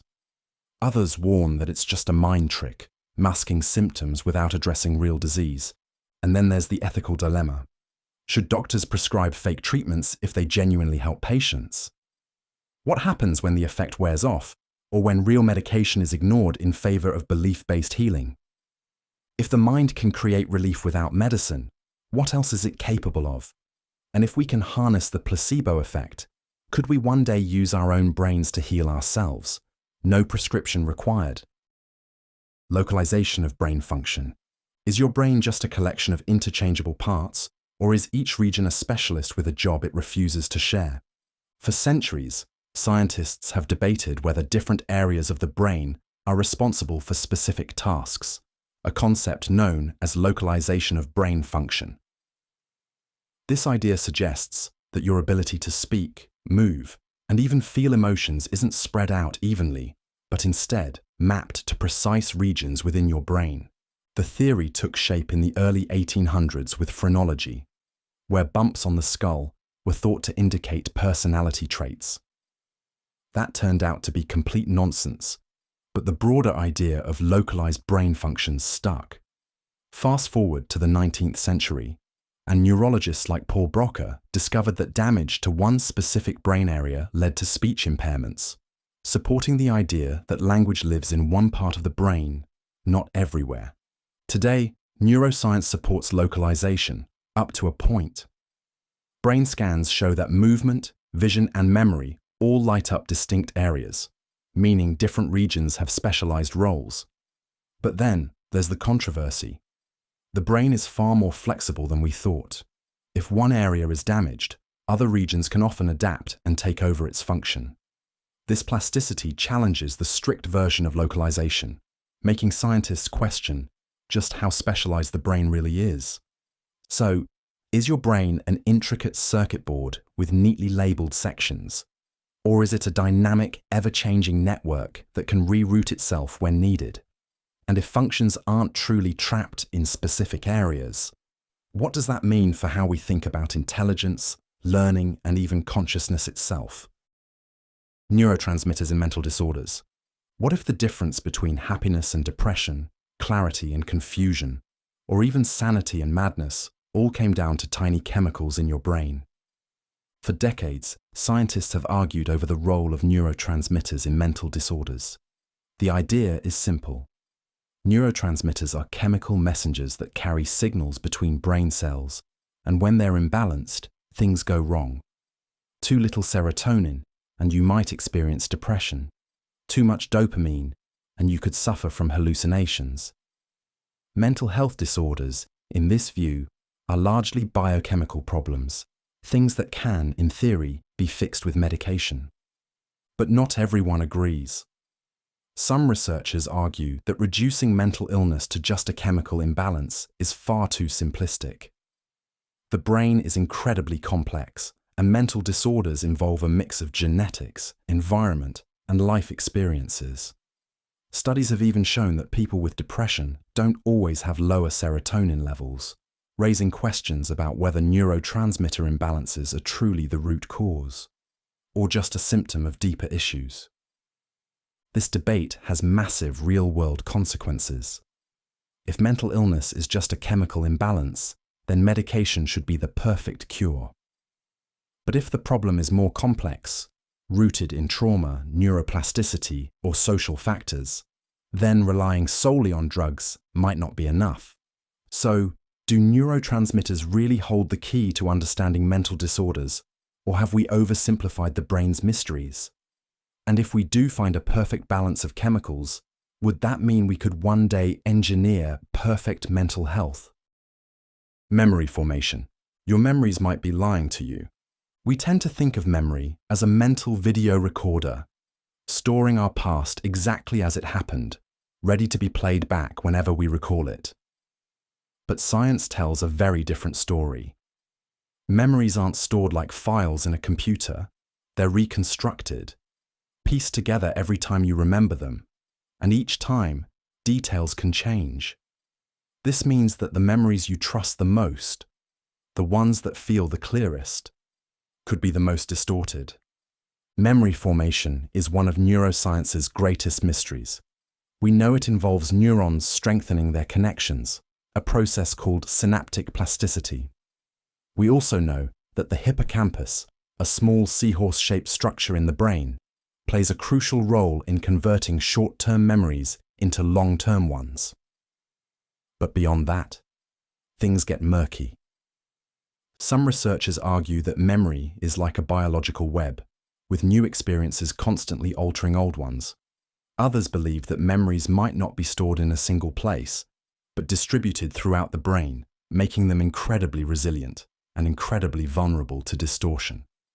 The controversy deepens when we look at memory manipulation. Studies show that false memories can be implanted.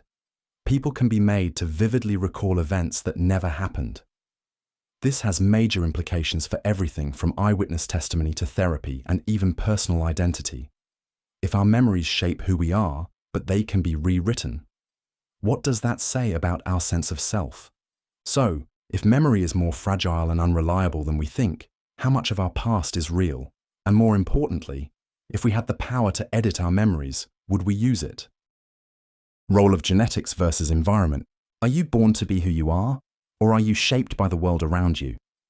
This question has fueled one of the longest-running debates in science, nature versus nurture.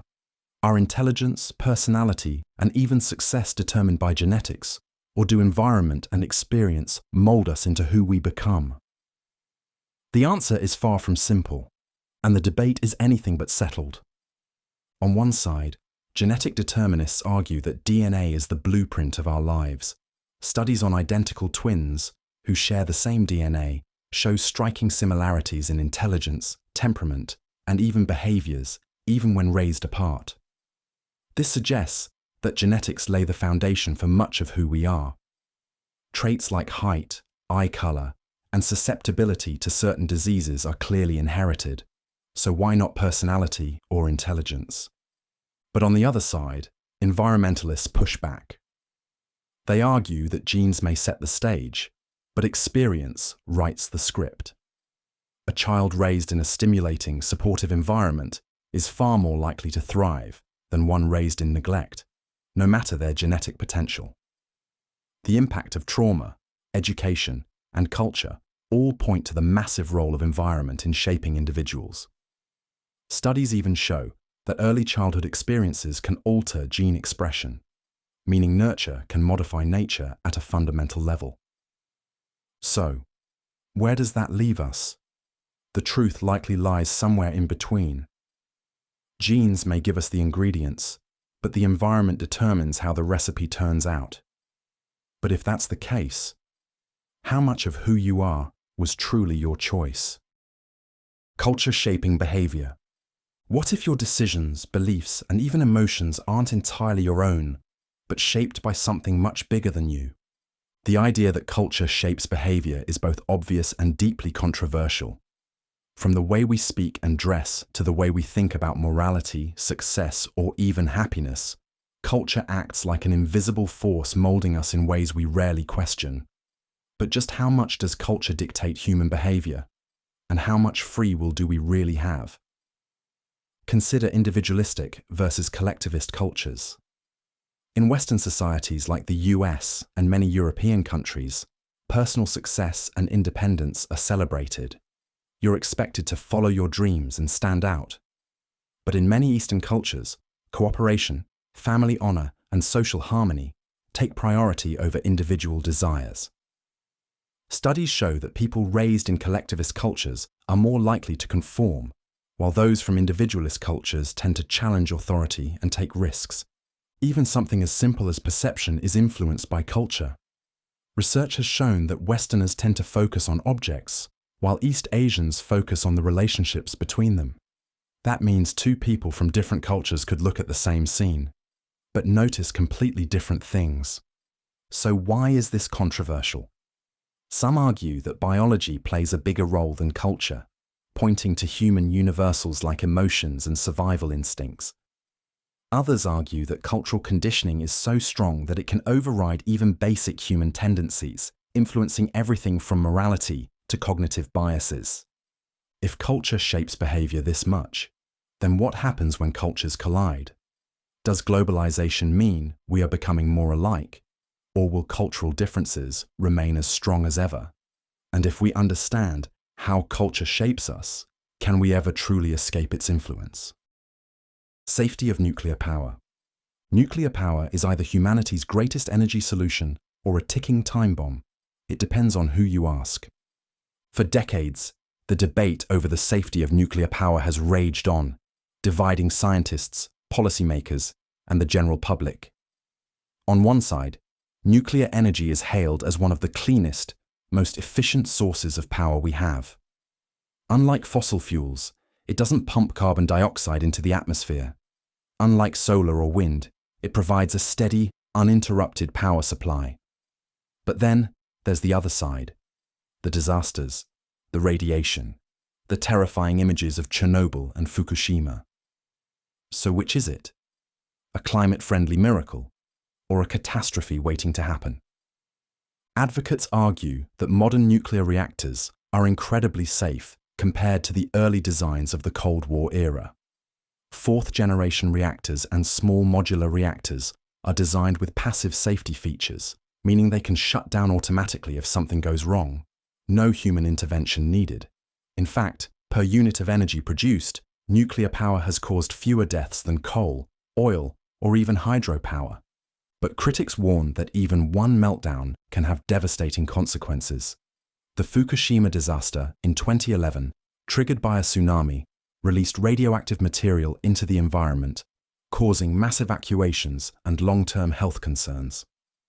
And then there's the issue of nuclear waste, highly radioactive material that remains dangerous for thousands of years. Where do we store it? And can we guarantee future generations will keep it contained? With the climate crisis escalating, some argue we can't afford to ignore nuclear energy. Others insist the risks are too great. So, is nuclear power the key to a sustainable future, or is it simply too dangerous to bet on? And if we don't embrace it, what's the alternative? Future of transportation. The way we move from place to place is on the verge of a revolution, but no one can agree on what comes next. Will we zip through cities in autonomous electric cars, fly across countries in hypersonic jets, or maybe even teleport? While that last one might still be science fiction, the future of transportation is a hotly debated topic with no clear answer. Some believe we're headed for a world of hyperloops and flying taxis, while others argue we're overhyping the possibilities and that real change is much further away than we think. One of the biggest ideas in transportation right now is electric and autonomous vehicles. Companies like Tesla and Waymo promise that self-driving cars will reduce accidents, ease traffic, and change urban landscapes. No more parking lots, no more traffic jams, just seamless, efficient transport. But skeptics point out that full autonomy is proving to be far more difficult than expected. The technology still struggles with unpredictable human drivers and ethical dilemmas, like how an AI should react in an unavoidable crash, raise serious concerns. Then there's high-speed transit. Elon Musk's Hyperloop concept proposes passengers shooting through vacuum tubes at over 600 miles per hour, cutting travel times drastically. Sounds great, except the physics, infrastructure costs, and safety concerns make many experts doubtful it will ever be widely implemented. Meanwhile, some say we should focus on high-speed rail, like Japan's bullet trains, proven technology that many countries still refuse to invest in. And let's not forget air travel. Supersonic jets are making a comeback, promising New York to London in under 4 hours. But with climate concerns growing, will air travel even be a viable long-term solution? With so many possibilities and limitations, the future of transportation is still up for debate. Will we finally break free from traffic and long commutes, or are we overpromising what's actually possible? Role of microbiota. Your body isn't just you, it's a thriving metropolis for trillions of microscopic organisms. And strangely enough, they might control way more than we ever imagined. For years, we thought bacteria were just disease-causing invaders. But now, scientists are discovering that the microbiota, the vast collection of bacteria, viruses, and fungi living inside us, might be one of the most important, yet overlooked factors in human health. Some researchers even suggest that these microbes influence everything from digestion to mood, immunity, and even brain function. But just how much power do they really have? The microbiota's role in digestion is well understood. These microscopic helpers break down food, synthesize vitamins, and regulate metabolism. But here's where things get weird. Some studies suggest they might also be affecting mental health. Experiments on mice have shown that transferring gut bacteria from an anxious mouse into a calm one can make the calm mouse anxious.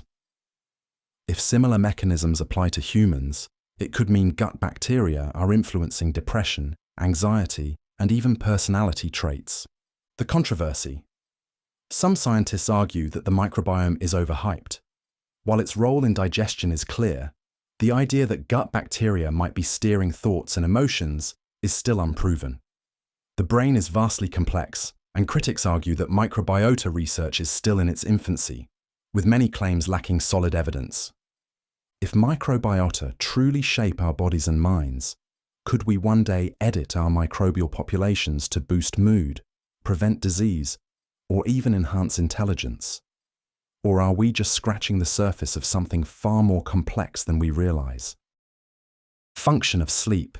You spend a third of your life unconscious. But why? For something so essential, sleep is still one of science's biggest mysteries. We know we need it. Go too long without it, and the brain starts shutting down. But what exactly is happening when we sleep? Why do we dream? And could we one day engineer a world where sleep is no longer necessary? One of the leading theories is that sleep acts as a biological reset button. It's when the brain clears out waste, consolidates memories, and repairs cells. But here's where things get strange. Scientists still don't fully agree on what sleep's most critical function actually is. Some believe it's mostly about memory consolidation, turning experiences into long-term knowledge. Others argue that sleep is mainly about removing toxins from the brain, preventing neurodegenerative diseases like Alzheimer's. And then there's the idea that sleep is simply an evolutionary leftover, an inefficient way for organisms to conserve energy. But some researchers are skeptical of these explanations. If sleep is purely about the brain, then why do even the simplest organisms sleep? Fruit flies, jellyfish, even worms experience sleep-like states, despite having no complex cognitive functions. Could it be something even deeper, a fundamental biological process we have yet to understand? Then comes the most controversial question. Could we hack sleep? If we could figure out exactly what makes sleep so essential, could we develop ways to replace it entirely? What would happen if humans no longer needed to sleep at all? Would we become more productive, or would our minds collapse without that nightly reset? Group selection. Could evolution favor the survival of the group rather than just the individual? For decades, the dominant idea in evolutionary biology has been natural selection at the level of individuals or genes. The selfish gene model, famously popularized by Richard Dawkins, argues that organisms behave in ways that maximize the survival of their own genetic material. But an alternative theory, group selection, suggests that sometimes evolution works at a higher level, favoring traits that benefit a group, even if they disadvantage an individual. The idea is simple. Imagine two competing groups. One is made up of selfless, cooperative individuals who work together for the common good. The other is full of selfish individuals who prioritize their own survival at the expense of the group. Even if selfish individuals within a group might outcompete their altruistic peers, the entire cooperative group could outcompete the selfish one. Over time, natural selection might favor groups with altruistic behavior, even if individuals within those groups don't directly benefit. But here's the controversy. Many scientists argue that group selection is unnecessary, that all forms of cooperation, from ants to humans, can be explained by kin selection and reciprocal altruism. In other words, we don't need to invoke group-level evolution because cooperative behaviors already help an individual's genes survive, either through relatives or strategic alliances. Yet, some evolutionary biologists, like E.O. Wilson, have pushed back. They argue that group selection could explain behaviors that gene-level selection struggles with, like extreme self-sacrifice, eusocial insects, and large-scale human cooperation. So, is evolution just selfish genes doing their thing, or does nature sometimes play the long game, shaping entire groups for survival? If group selection is real, it could redefine how we understand everything from human societies to the origins of morality itself. Role of mitochondria in aging. What if the secret to aging isn't in your DNA, but in tiny power plants inside your cells? For decades, scientists have searched for the cause of aging, why our bodies gradually break down over time. One leading theory points to an unexpected culprit: mitochondria. These microscopic structures are responsible for producing energy in almost every cell in your body. But as you age, they start to falter, and some researchers believe that this decline is what ultimately drives aging itself. Here's how it works. Mitochondria generate energy through a process called cellular respiration. But in doing so, they also produce free radicals, highly reactive molecules that damage cells, proteins, and even DNA. Over time, this oxidative stress accumulates, impairing mitochondrial function and triggering a cascade of cellular decline. The more damaged your mitochondria, the less energy your cells can produce, leading to everything from muscle loss to cognitive decline. But not everyone agrees that mitochondria are the main cause of aging. Some scientists argue that mitochondrial dysfunction is just a symptom of a larger process, not the root cause. Others believe that the body has natural repair mechanisms that counteract mitochondrial damage, and that aging is driven by a combination of genetic, metabolic, and environmental factors.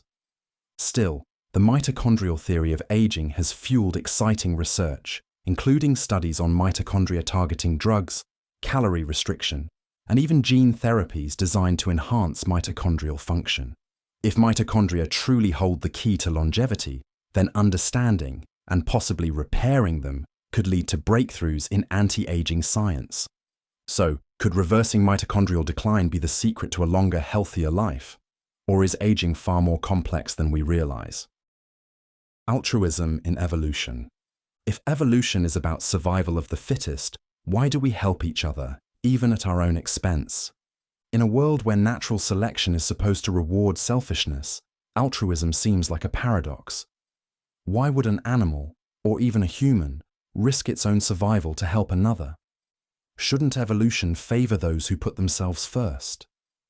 Yet nature is full of acts of selflessness, from vampire bats sharing food with hungry roostmates to meerkats standing guard against predators while the rest of the group eats. One possible explanation comes from kin selection, the idea that organisms are wired to help those who share their genes. If a mother sacrifices herself to save her offspring, her genetic lineage survives. This concept, championed by biologist William Hamilton, explains why altruism is most commonly seen in family groups. But what about acts of kindness between strangers? That's where reciprocal altruism comes in. Proposed by Robert Trivers, it suggests that animals, and humans, help others with the expectation that the favor will be returned later. Essentially, evolution might have favored cooperation because, in the long run, it benefits survival. But not everyone agrees. Some argue that true altruism, helping without any expectation of reward, shouldn't exist under natural selection. Others suggest that what looks like selflessness is actually a hidden form of self-interest, a way to build alliances or gain social status. So, is kindness just another survival strategy? Or is there something deeper at play, something evolution hasn't fully explained? If nature has programmed us to help others, does that mean morality itself is just an instinct? Possibility of extraterrestrial life. Are we alone in the universe, or is life out there waiting to be discovered? For decades, scientists, philosophers, and conspiracy theorists have debated the possibility of extraterrestrial life. Given the vastness of the universe, trillions of galaxies, each with billions of stars and even more planets, the idea that Earth is the only place where life has emerged seems, well, improbable.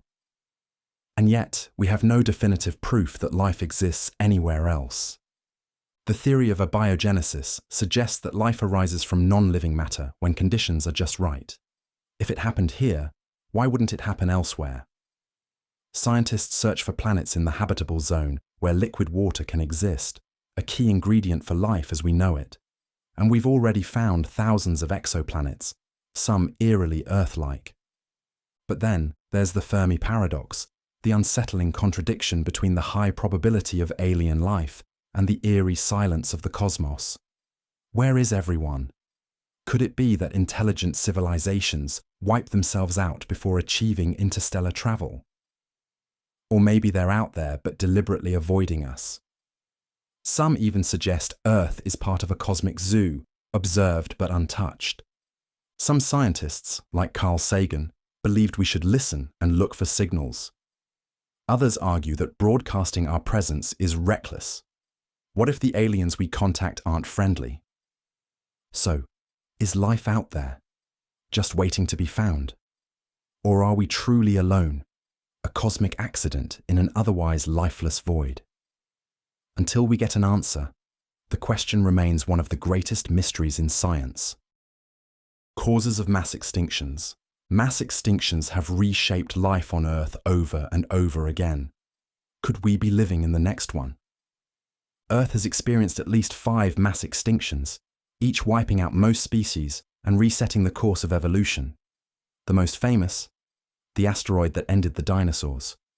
But while space rocks make for dramatic endings, they're not the only suspect in Earth's greatest die-offs. Some theories suggest that supervolcanoes played a major role. The Permian-Triassic extinction, often called the Great Dying, eliminated over 90% of marine species and 70% of land animals. The leading theory? Massive volcanic eruptions in what is now Siberia released so much carbon dioxide that it triggered runaway global warming, turning the planet into an unlivable hellscape. Others point to climate shifts.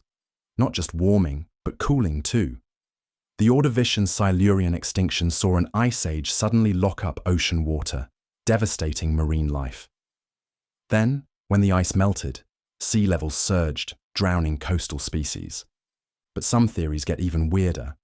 Could gamma-ray bursts, high-energy explosions from distant stars, have stripped away Earth's ozone layer, exposing life to lethal radiation? Could dark matter passing through our solar system have subtly disrupted orbits, leading to devastating cosmic events? And then there's today. Many scientists argue we're in the middle of a 6th mass extinction, driven not by asteroids or volcanoes, but by us. Deforestation, pollution, and climate change are pushing species to extinction at rates never seen before. So, what truly causes mass extinctions? Is it a single catastrophic event, or a slow, unavoidable cycle of planetary change? And if we are in the middle of one, how does it end? Punctuated equilibrium. What if evolution isn't slow and steady but happens in sudden bursts of chaos? For decades, scientists believed that evolution was a slow, gradual process, tiny changes accumulating over millions of years. But in the 1970s, paleontologists Niles Eldredge and Stephen Jay Gould proposed something radical. Evolution doesn't always creep forward, it jumps. They called it punctuated equilibrium. Instead of gradual change, this theory suggests that species stay mostly the same for long periods, with little evolution happening. Then, out of nowhere, boom! A rapid burst of evolutionary change occurs, creating new species in a short geological time span. Think of it like a pressure cooker. Things remain stable for a long time. But when the right conditions build up, transformation happens fast. Why is this idea so controversial? Because it challenges the traditional Darwinian view of slow, continuous evolution. Some critics argue that the fossil record simply isn't complete enough, that gaps between species don't mean evolution happens in bursts, just that we haven't found all the transitional forms yet. Others worry that punctuated equilibrium oversimplifies evolution, downplaying the role of natural selection over time. But there's strong support for the idea too. Fossil evidence shows that many species appear suddenly in the geological record, with little sign of gradual change. Some biologists believe this makes sense. Big evolutionary shifts could be triggered by environmental crises, genetic mutations, or sudden ecological opportunities. So, is evolution a smooth climb, or a series of sudden leaps? If punctuated equilibrium is correct, it means evolution isn't just about who survives, but when the world changes fast enough to force transformation. Role of sexual selection. Why do peacocks have ridiculous tails? Why do some animals evolve traits that seem more like a burden than a survival advantage? According to Charles Darwin, it's because natural selection isn't the only game in town. There's another force at play, sexual selection, and it has been shaping life on Earth just as much as survival of the fittest. The idea is simple but powerful.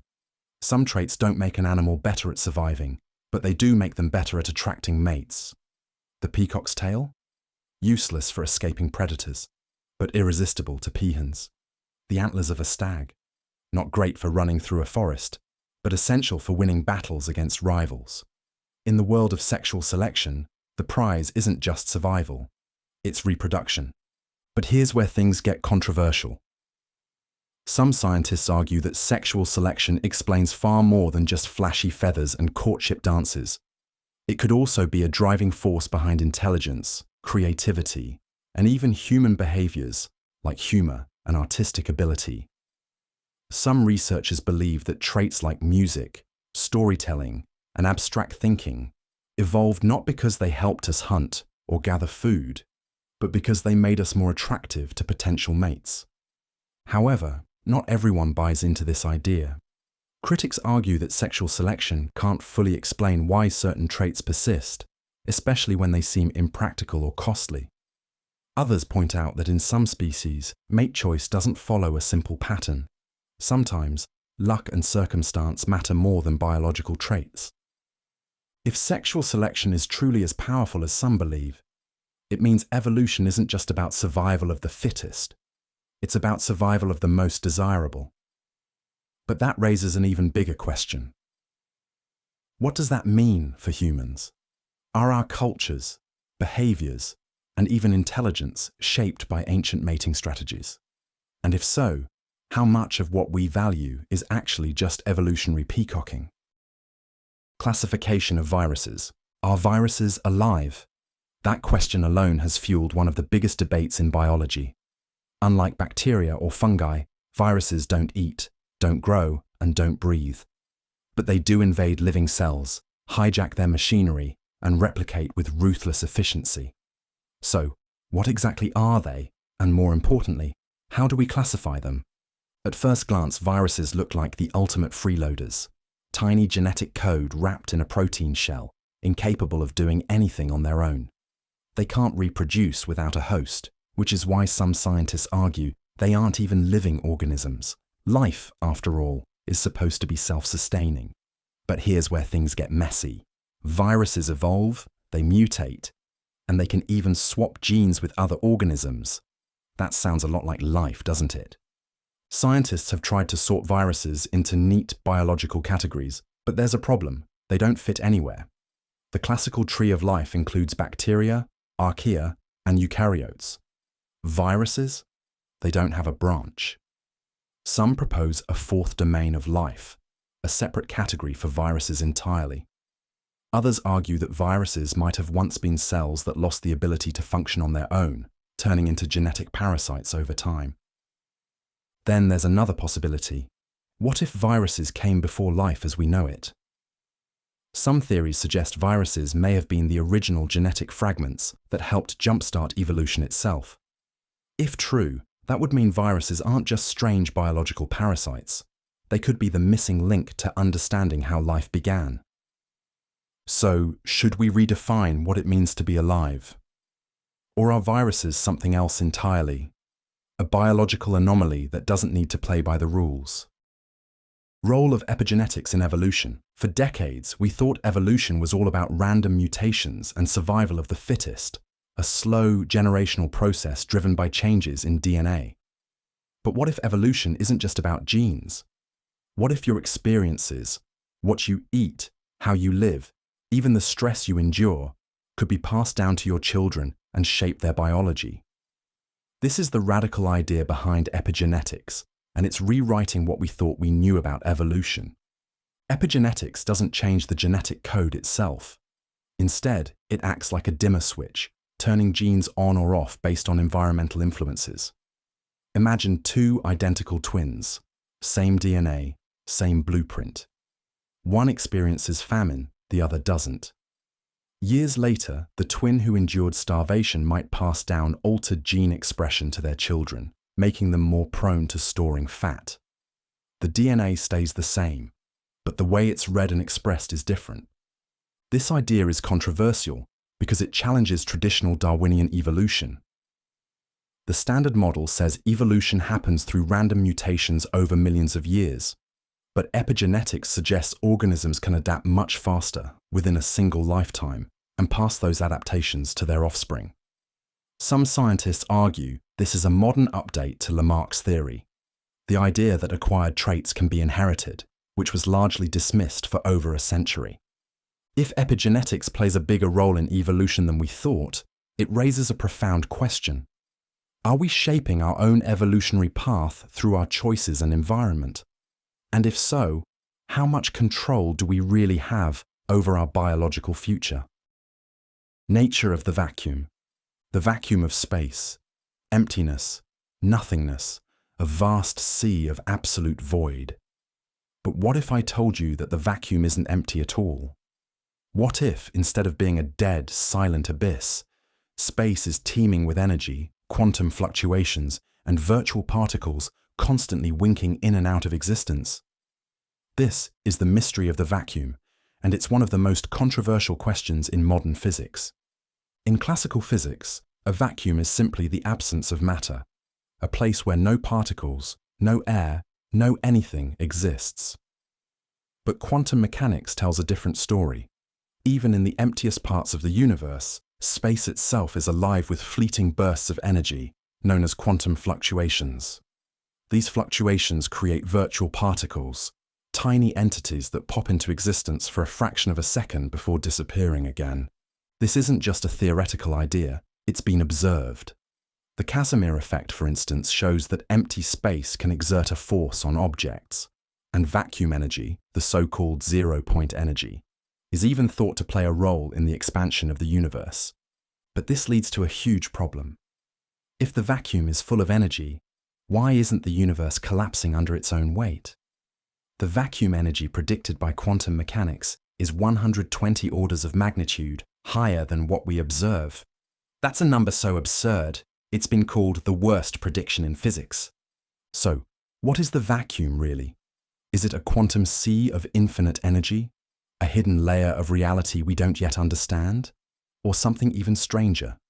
If empty space isn't actually empty, then what is it? Arrow of time. Time only moves forward. You age. You remember the past, but not the future. And no matter how much you wish otherwise, a broken egg never unbreaks. But why? The fundamental laws of physics don't actually require time to have a direction. So what forces time to march forward, never backward? This is the mystery of the arrow of time, one of the most puzzling questions in physics. At the core of this mystery is the second law of thermodynamics, which states that entropy always increases. Entropy is a measure of disorder, and the universe, it seems, is always moving toward more chaos. Ice melts, stars burn out, and everything decays. This is the closest thing physics has to a rule that gives time a direction. The past is orderly, the future is messy. But here's the problem. The laws of physics work just as well in reverse. If you filmed an atom bouncing around, then played it backward, it would still obey all the known equations of motion. So why doesn't the universe behave like this on a larger scale? Why don't we see shattered glass reassemble or spilled coffee leap back into the cup? One explanation is that the Big Bang set the universe in an extremely low entropy state, like a neatly stacked deck of cards. Over time, disorder has increased, creating the illusion of time flowing forward. But this raises another question.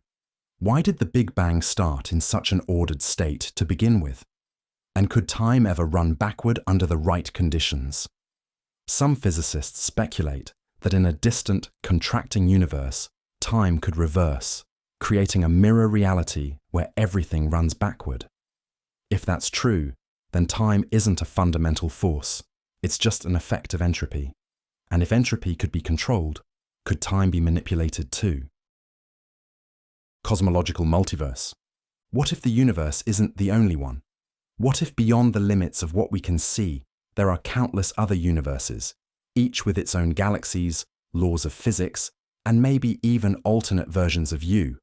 This is the idea behind the cosmological multiverse, a theory that suggests our universe is just one of many, part of a vast, ever-expanding cosmic landscape. The idea stems from cosmic inflation, the rapid expansion that took place moments after the Big Bang. Some physicists, like Alan Guth and Andre Linde, propose that inflation didn't just create our universe, it never stopped, continuing to spawn new universes forever. Each universe, or bubble, could have different physical constants, meaning the laws of nature we take for granted, like gravity or electromagnetism, might work completely differently elsewhere. But here's where things get controversial. There's no direct evidence. The multiverse isn't something we can observe, measure, or test, which raises a huge question. Is it even science? Critics argue that without experimental proof, the multiverse is nothing more than philosophical speculation dressed up in physics. Others counter that if inflation theory is correct, and much of modern cosmology relies on it, then the multiverse is an unavoidable consequence. If true, it would change everything. It could explain why our universe seems so perfectly fine-tuned for life, because in an infinite multiverse, there would naturally be some universes where conditions are just right. But if we can never interact with these other realities, does it really matter? Is the multiverse a profound scientific breakthrough waiting to be understood, or just an escape hatch for ideas we can't explain? Until we find evidence, the answer remains beyond our universe, and maybe beyond our reach. Plate tectonics. The ground beneath your feet is moving. Not fast enough to notice, but slowly, relentlessly, reshaping continents, raising mountains, and tearing open oceans. This is plate tectonics, the unceasing motion of Earth's crust that explains why earthquakes shake cities, why volcanoes erupt, and why entire landmasses drift apart over millions of years. But for a long time, scientists dismissed this idea as pure nonsense. Before the 20th century, the continents were believed to be fixed in place. Then came Alfred Wegener, a German meteorologist who noticed something odd. The coastlines of South America and Africa fit together like puzzle pieces. He proposed that continents weren't fixed at all, but drifted across the Earth's surface over time. His idea, called continental drift, was ridiculed. He had no explanation for how massive landmasses could move. It just didn't seem possible.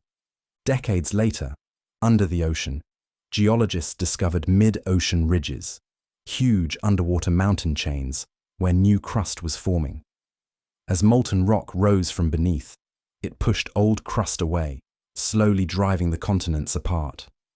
This discovery confirmed what Wegener had theorized all along. The Earth's surface wasn't fixed, it was broken into giant plates, constantly shifting and colliding. But not everyone accepted it immediately. Some scientists argued that if plates are always moving, why isn't the Earth ripping itself apart? Others questioned whether subduction, where one plate sinks beneath another, could actually recycle crust fast enough to balance the process.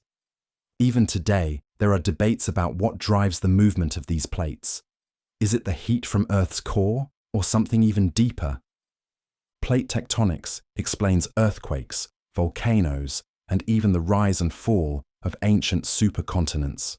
But if Earth's crust is always shifting, what does that mean for our future? Could entire continents one day collide again, forming a new supercontinent? And if so, what will the world look like millions of years from now? Origin of the moon. Look up at the night sky and you'll see it. The moon, Earth's closest companion. But have you ever wondered where it actually came from? For something that's been around for over 4 billion years, its origin remains one of the most debated mysteries in science. For decades, scientists have tried to piece together the moon's origin story, but no single explanation fits perfectly. Some early theories suggested it simply formed alongside Earth, from the same swirling cloud of dust and gas. Others argued that Earth captured the moon, pulling in a wandering rock from space. The problem? Neither fully explains why the moon's composition is eerily similar to Earth's crust, yet missing certain elements. Then came the giant impact hypothesis, now the leading theory. According to this idea, around 4.5 billion years ago, a Mars-sized planet, Theia, crashed into the young Earth. The collision was so violent that molten rock and debris were blasted into space, eventually coalescing to form the moon. This explains why the moon shares Earth's chemistry, but with key differences. Volatile elements were likely burned off in the fiery impact. But even this widely accepted theory has problems.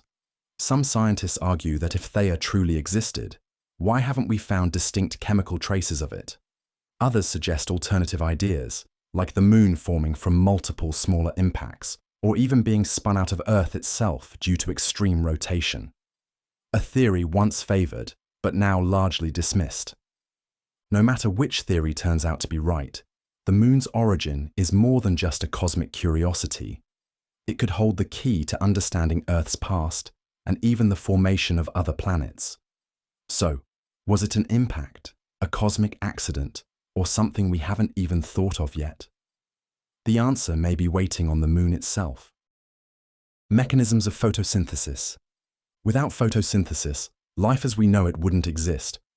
Every breath of oxygen, every bite of food, every towering tree, all of it depends on this biological magic trick that turns sunlight into energy. But here's the catch. We still don't fully understand how it works. Sure, we know the basics. Plants take in carbon dioxide and water, use sunlight to trigger a series of chemical reactions, and release oxygen while producing glucose. Simple enough, right? Not even close. The molecular machinery inside plants is mind-bogglingly complex, operating with near-perfect efficiency, far beyond anything human engineers have ever built. And here's where the real controversy starts. For years, scientists believed that photosynthesis followed a straightforward step-by-step pathway. Light gets absorbed, energy gets transferred, and chemical bonds get formed. But recent discoveries suggest that quantum mechanics may be at play. Some studies indicate that plant cells don't just transfer energy like a baton in a relay race. They may use quantum superposition to explore multiple pathways at once, choosing the most efficient route. If true, this would mean that plants have unknowingly been harnessing the bizarre rules of quantum physics for billions of years. Not everyone is convinced. Skeptics argue that quantum effects are too delicate to survive in the messy, warm environment of a living cell. Others insist that classical physics alone is enough to explain photosynthesis, without the need for exotic quantum phenomena. The debate continues, with experiments pushing the limits of what we thought plants were capable of. If we could unlock the full potential of photosynthesis, we could revolutionize energy production, perhaps even creating artificial leaves that could power entire cities. But before we get there, one question remains. Have plants mastered physics in ways we're only beginning to understand? Quantum effects in chemistry. Most of us think of chemistry as predictable. You mix two chemicals, and they react. Simple. But what if I told you that some of the most important chemical reactions might be happening because of quantum physics? That at the tiniest scales, the world of molecules isn't as straightforward as it seems. This idea that quantum effects play a fundamental role in chemistry is both fascinating and controversial. Traditional chemistry operates on the laws of classical physics. It explains how atoms bond, how reactions occur, and how energy moves through molecules. But at extremely small scales, things start to get weird. Particles don't behave like tiny billiard balls. They behave like waves, existing in multiple places at once, tunneling through barriers they shouldn't be able to cross, and even choosing the most efficient reaction pathways as if they knew the best route in advance. One of the most intriguing examples of this is enzyme catalysis, the process that speeds up chemical reactions inside your body. Some researchers believe that enzymes might be using quantum tunneling, a bizarre phenomenon where particles slip through energy barriers instead of climbing over them. If true, this means your body's chemistry relies on quantum tricks to function efficiently. And then there's photosynthesis. Some experiments suggest that the way plants transfer energy might involve quantum coherence, where energy exists in multiple states at once, finding the quickest route to the reaction center. If plants are secretly quantum physicists, what else in nature might be using these effects? Of course, skeptics argue that biological systems are too chaotic, too warm for delicate quantum phenomena to survive. They believe classical physics alone can explain chemistry.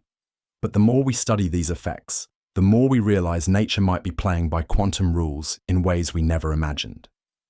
If quantum mechanics is deeply embedded in chemistry, It could redefine how we think about everything from drug design to renewable energy. But the real question is, if life itself is quantum, what else are we missing? Nature of chemical bonding. What if I told you that the very glue holding the universe together, chemical bonds, is still not fully understood? You'd think that by now we'd have figured out exactly how atoms stick together, right? Well, not quite. The nature of chemical bonding remains one of the most debated and mysterious topics in chemistry. At first glance, chemical bonds seem simple. Atoms share, steal, or swap electrons, forming stable molecules. This is what we were all taught in school. Ionic bonds involve electron theft, covalent bonds involve sharing, and metallic bonds create electron seas. Case closed, right? Not exactly. Take covalent bonding, a fundamental concept. Traditional chemistry says atoms share electrons to form stable pairs, but quantum mechanics throws a wrench into this explanation. Electrons don't orbit like tiny planets. They exist in fuzzy probability clouds. In reality, when two atoms bond, their electrons don't just pair up in a straightforward way. They enter a strange quantum superposition, where they are spread out over both atoms at once. So, do molecules even have bonds in a classical sense, or are they just complex quantum interactions? And then there's the mystery of the hydrogen bond. This weak attraction between molecules is responsible for everything from water's unique properties to the structure of DNA. But is it even a bond at all? Some scientists argue it's more of an electrostatic force, while others believe quantum tunneling and entanglement may be playing a role. These questions aren't just theoretical. Understanding chemical bonding at a deeper level could revolutionize materials science, nanotechnology, and even drug design. The problem: we still don't have a unified theory that fully explains all types of bonding in every situation. So what if our entire understanding of how matter holds together is incomplete? What else might we be missing?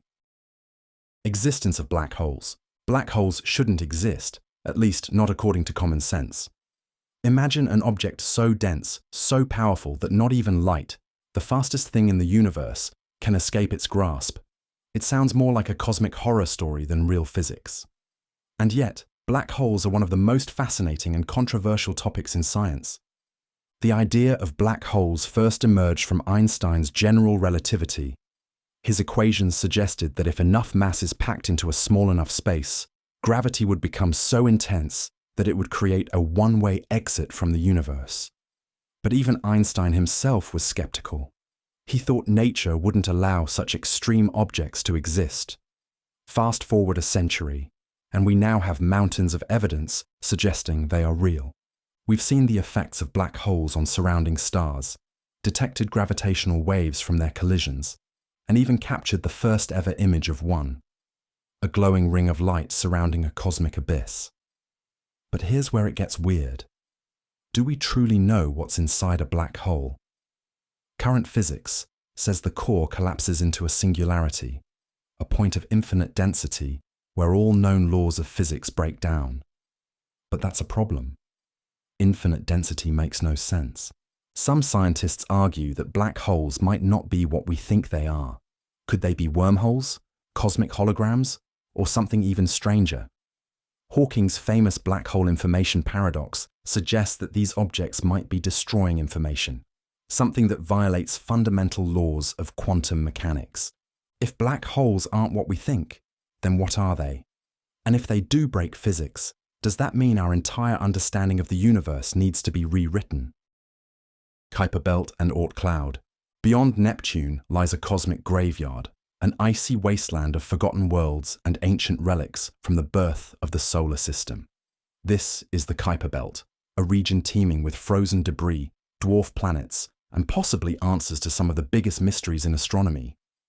But if you go even farther, past the reach of our telescopes, you enter the Oort cloud, a hypothetical shell of icy bodies that may be the birthplace of long-period comets. These two regions challenge everything we thought we knew about the structure of our solar system. The Kuiper Belt is real. We've seen it. It's home to Pluto, Eris, and countless other icy objects, remnants from the chaotic formation of our cosmic neighborhood. It's often compared to an asteroid belt, but it's far larger, extending up to 50 times the distance between Earth and the Sun.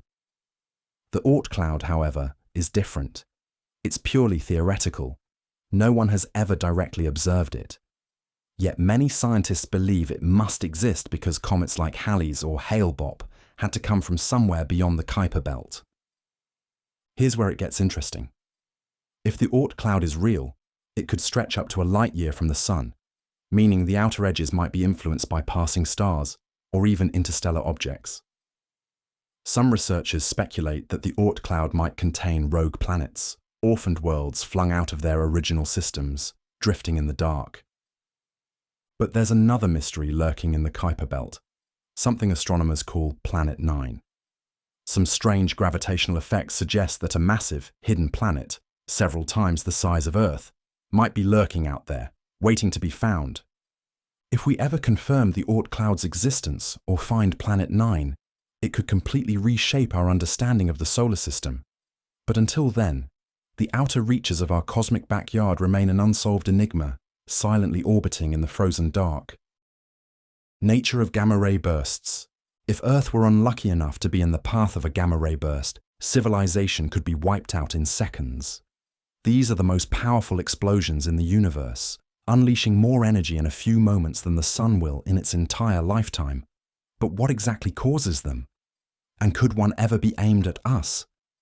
Gamma-ray bursts, or GRBs, were first discovered by accident in the 1960s. During the Cold War, US satellites designed to detect nuclear explosions started picking up mysterious flashes of high-energy radiation from deep space. At first, the source was unknown, and for decades, scientists debated whether these were the signatures of exotic supernovae, colliding neutron stars, or something even stranger. Today, the leading theories suggest that there are two main types of gamma-ray bursts. The long-duration bursts, lasting more than 2 seconds, likely come from massive stars collapsing into black holes. The short bursts, lasting just milliseconds, are thought to be the result of neutron stars or black holes merging. Both events produce incredibly focused jets of energy that, if aimed directly at Earth, could sterilize entire planets. The controversy. We still don't fully understand them. Some bursts behave in ways that don't fit current models, leading some physicists to speculate that unknown physics, perhaps even exotic dark matter interactions, could be involved. Others wonder if some GRBs could be artificially created, a terrifying prospect that hints at the existence of ultra-advanced civilizations. Could a gamma-ray burst ever hit Earth? So far, no direct threats have been detected. But if one did, it could cause a mass extinction event worse than the asteroid that wiped out the dinosaurs. So, are we safe? Or is the universe hiding a cosmic sniper, waiting to fire? Dark matter halos. Galaxies are spinning too fast. Based on what we know about gravity, many of them should have torn themselves apart long ago. But they haven't. Something invisible is holding them together. That something is what we call dark matter halos, massive, unseen structures that act as cosmic scaffolding, shaping galaxies and even the universe itself. Unlike regular matter, dark matter doesn't emit, absorb, or reflect light, making it impossible to see directly. Yet its gravitational influence is undeniable. Galaxies move as if they are embedded in vast, spherical halos of dark matter, far larger than the galaxies themselves. These halos are thought to be the cosmic glue that keeps galaxies from flying apart, explaining discrepancies in their motion that ordinary physics can't account for. But here's the controversy. We still have no idea what dark matter actually is. The leading theories suggest it could be made up of exotic particles like WIMPs, weakly interacting massive particles, or axions, ghostly entities that barely interact with normal matter. Others argue that dark matter doesn't exist at all, and instead, we need to modify our understanding of gravity itself. A theory called modified Newtonian dynamics, MOND, suggests that gravity behaves differently at galactic scales, eliminating the need for dark matter altogether. So, are dark matter halos the invisible architects of the cosmos, or are we fundamentally misunderstanding how gravity works? If dark matter exists, finding it could revolutionize physics. If it doesn't, then the laws of the universe may need to be rewritten.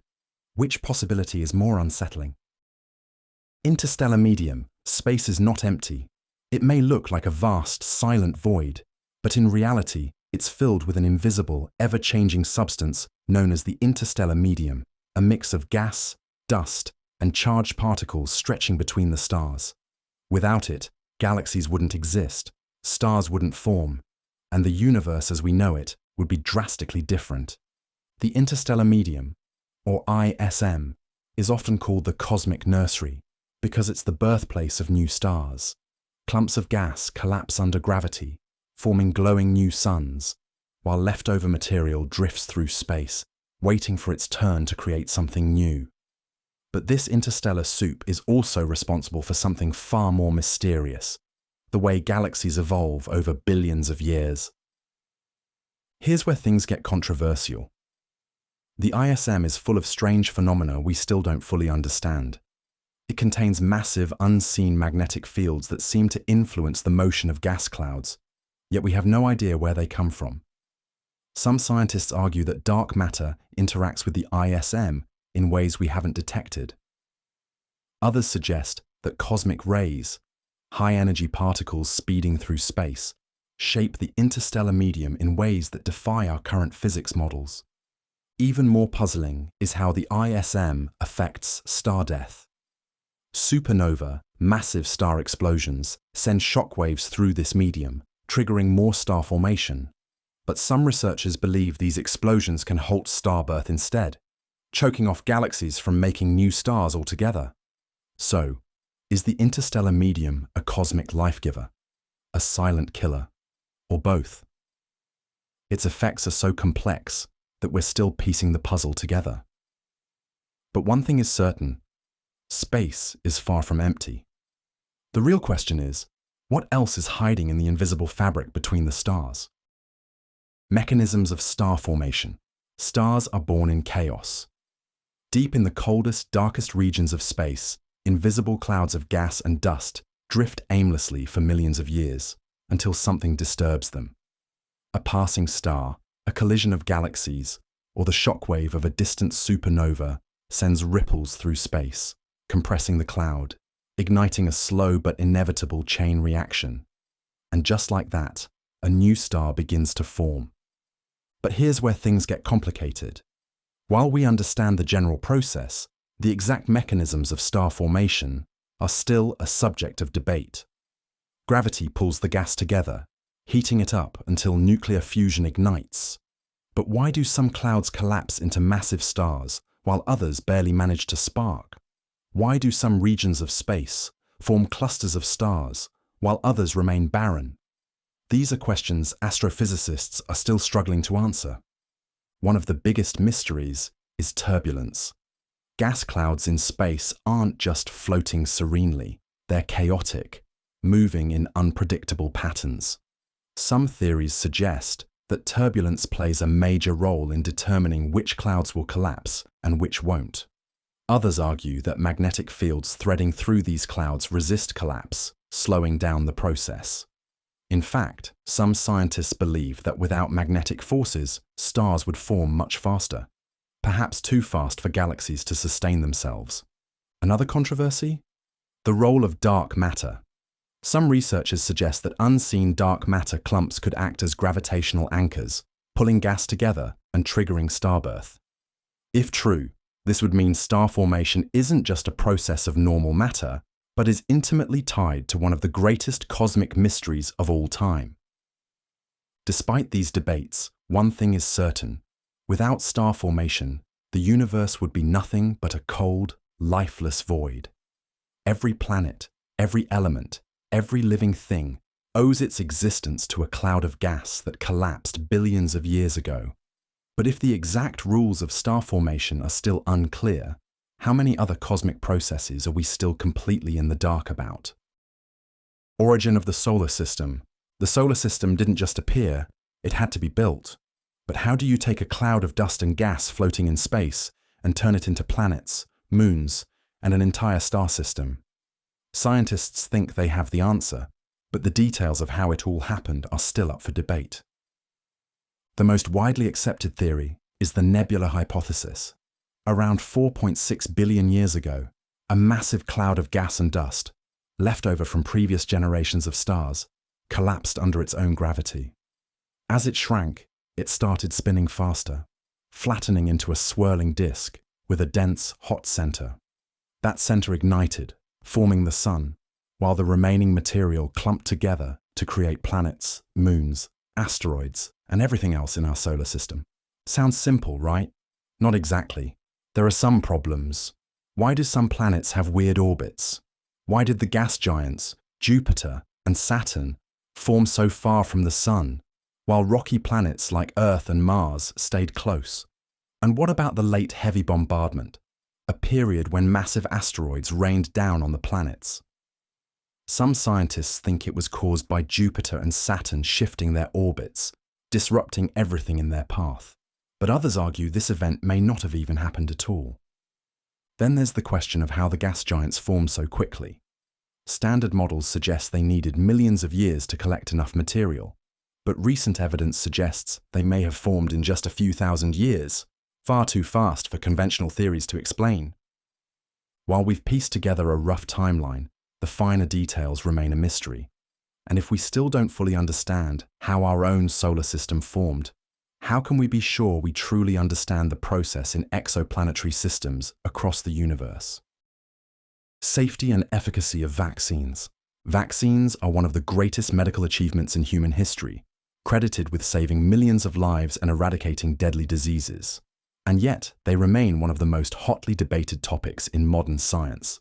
How can something so essential also be so controversial? The science behind vaccines is simple but brilliant. By exposing the body to a weakened or inactive form of a virus, the immune system learns how to fight it off without actually getting sick. This prepares the body for the real thing, making infections far less severe or preventing them altogether. Smallpox, a disease that once killed millions, was wiped out entirely because of vaccines. Polio, which used to paralyze children worldwide, is now incredibly rare. But despite their success, vaccines have also been the subject of intense skepticism. Some concerns stem from historical failures, like the Qatar incident in 1955, where improperly inactivated polio vaccines caused infections instead of preventing them. Others come from a now debunked 1998 study falsely linking vaccines to autism, a claim that spread like wildfire despite being completely discredited. The debate isn't just about science, it's about trust. Some argue that pharmaceutical companies and governments haven't been transparent enough, fueling suspicion. Others worry about rare side effects, even though the risks of vaccines are statistically far smaller than the diseases they prevent. And then there's the question of herd immunity. Should vaccination be a personal choice or a public responsibility? At its core, the controversy over vaccines isn't just about medicine. It's about how we weigh risk, trust science, and make decisions for society as a whole. And as new diseases emerge, one question remains. Can we afford to ignore a tool that has saved so many lives? Origin of the elements. Everything around you, the air you breathe, the water you drink, even your own body, is made from a collection of elements. But where did those elements come from? Why does the universe have hydrogen, carbon, gold, and uranium instead of nothing at all? The answer is buried deep in the heart of stars, supernovae, and the very fabric of the cosmos itself. Scientists believe that the elements were forged in a sequence of violent, universe-shaping events. The lightest elements, hydrogen and helium, were born moments after the Big Bang, but the heavier ones, the oxygen in your lungs, the iron in your blood, the gold in your jewelry, came from something far more extreme, the death of stars. Inside the cores of massive stars, atoms smash together, fusing into heavier elements.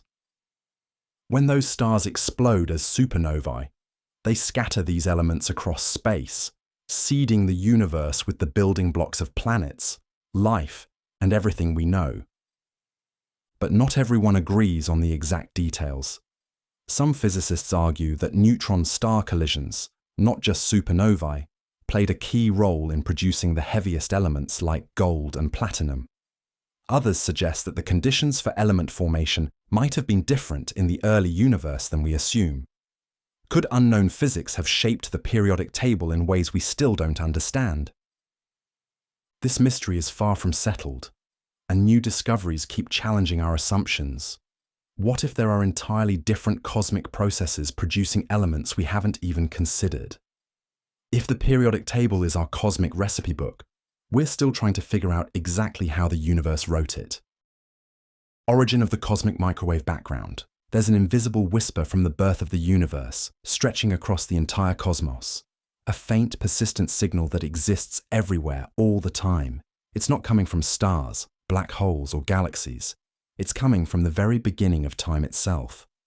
This is the cosmic microwave background, CMB, and it might be the most important clue we have about the origins of the universe. The CMB is often described as the afterglow of the Big Bang, the remnant heat from a time when the universe was just a hot, dense soup of particles. About 380,000 years after the Big Bang, the universe cooled enough for atoms to form, allowing light to travel freely for the first time. That light has been stretching and cooling ever since, eventually becoming the faint microwave radiation we detect today. This discovery was a game changer. In 1964, scientists Arno Penzias and Robert Wilson accidentally stumbled upon this signal while trying to eliminate interference from their radio telescope. Instead of noise, they had uncovered the oldest light in the universe, confirming key predictions of the Big Bang model. But here's where things get controversial. While most cosmologists accept the CMB as definitive evidence of the Big Bang, some dissenters argue that alternative theories, like the steady-state theory or cyclic universe models, could explain the data differently. Others debate whether unexplained anomalies in the CMB, like the so-called cold spot, hint at new physics or even parallel universes. So, is the cosmic microwave background the final proof of the Big Bang, or is it hiding something even more profound? If this is the universe's oldest signal, what else could it be telling us about reality itself? Existence of a molten core. Beneath your feet, just a few thousand kilometers down, lies a world of molten rock and searing metal, a vast, churning ocean of liquid iron that keeps our planet alive. At least, that's what most scientists believe. The existence of Earth's molten core is one of the most widely accepted ideas in geology, but here's the catch. No one has ever seen it. Unlike the surface of the moon, or even the depths of the ocean, we've never drilled deep enough to directly observe the core. The deepest hole ever drilled, the Kola Superdeep borehole, only scratched about 12 kilometers down, just 0.2% of the way to the center. Everything we know about Earth's interior comes from indirect clues like seismic waves, magnetic fields, and computer models. Seismic data provides our strongest evidence. When earthquakes happen, they send shockwaves rippling through the planet. Some waves can pass through liquid, while others can't, creating a pattern that suggests a solid inner core surrounded by a molten outer core. This dynamic system is believed to generate Earth's magnetic field, shielding us from deadly cosmic radiation. Without it, life as we know it wouldn't exist. But not everyone is convinced. Some alternative theories propose that Earth's core might not be as molten as we think, or that different materials, perhaps even exotic, unknown substances, exist deep inside. Others question whether we fully understand how Earth's magnetic field is generated, suggesting that new discoveries could rewrite what we think we know. If Earth's core is more complex than we imagined, what else might be hidden beneath the surface? Is our planet's heart still a mystery waiting to be unraveled, or have we been staring at the answer all along? Mechanisms of enzyme catalysis. Your body is a high-speed biochemical factory where millions of reactions happen every second. But here's the mystery. Most of these reactions should take thousands, even millions of years to occur naturally. And yet they happen almost instantly. How? The answer lies in one of nature's greatest tricks: enzymes, tiny biological machines that speed up reactions with near magical precision. At the core of this mystery is enzyme catalysis, the process by which enzymes accelerate chemical reactions. The traditional explanation follows the lock and key model, where the enzyme and its target molecule fit together perfectly.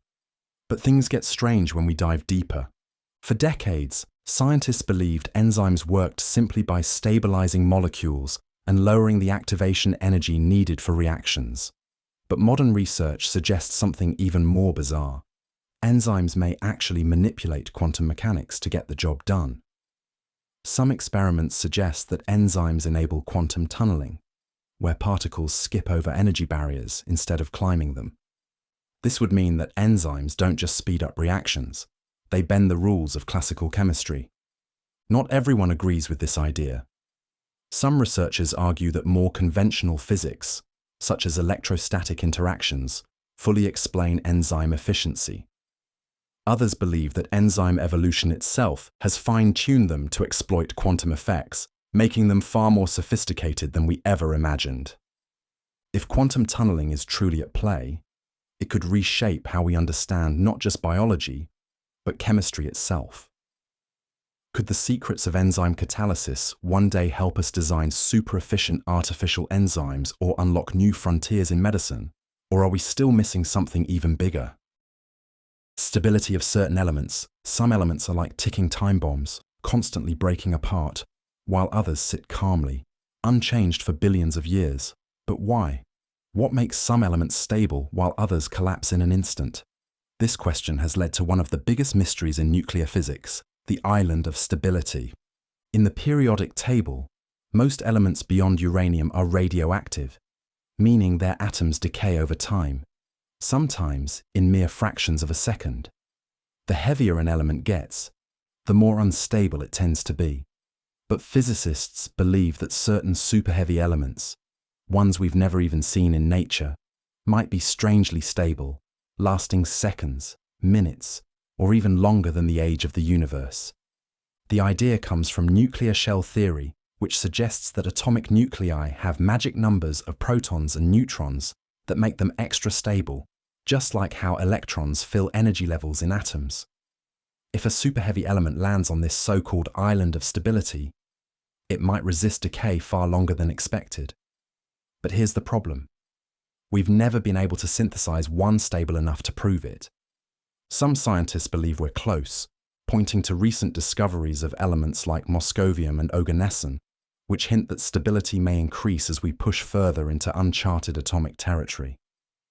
Others argue that this island is a mirage. Perhaps these elements exist, but only fleetingly, with lifetimes too short to be useful.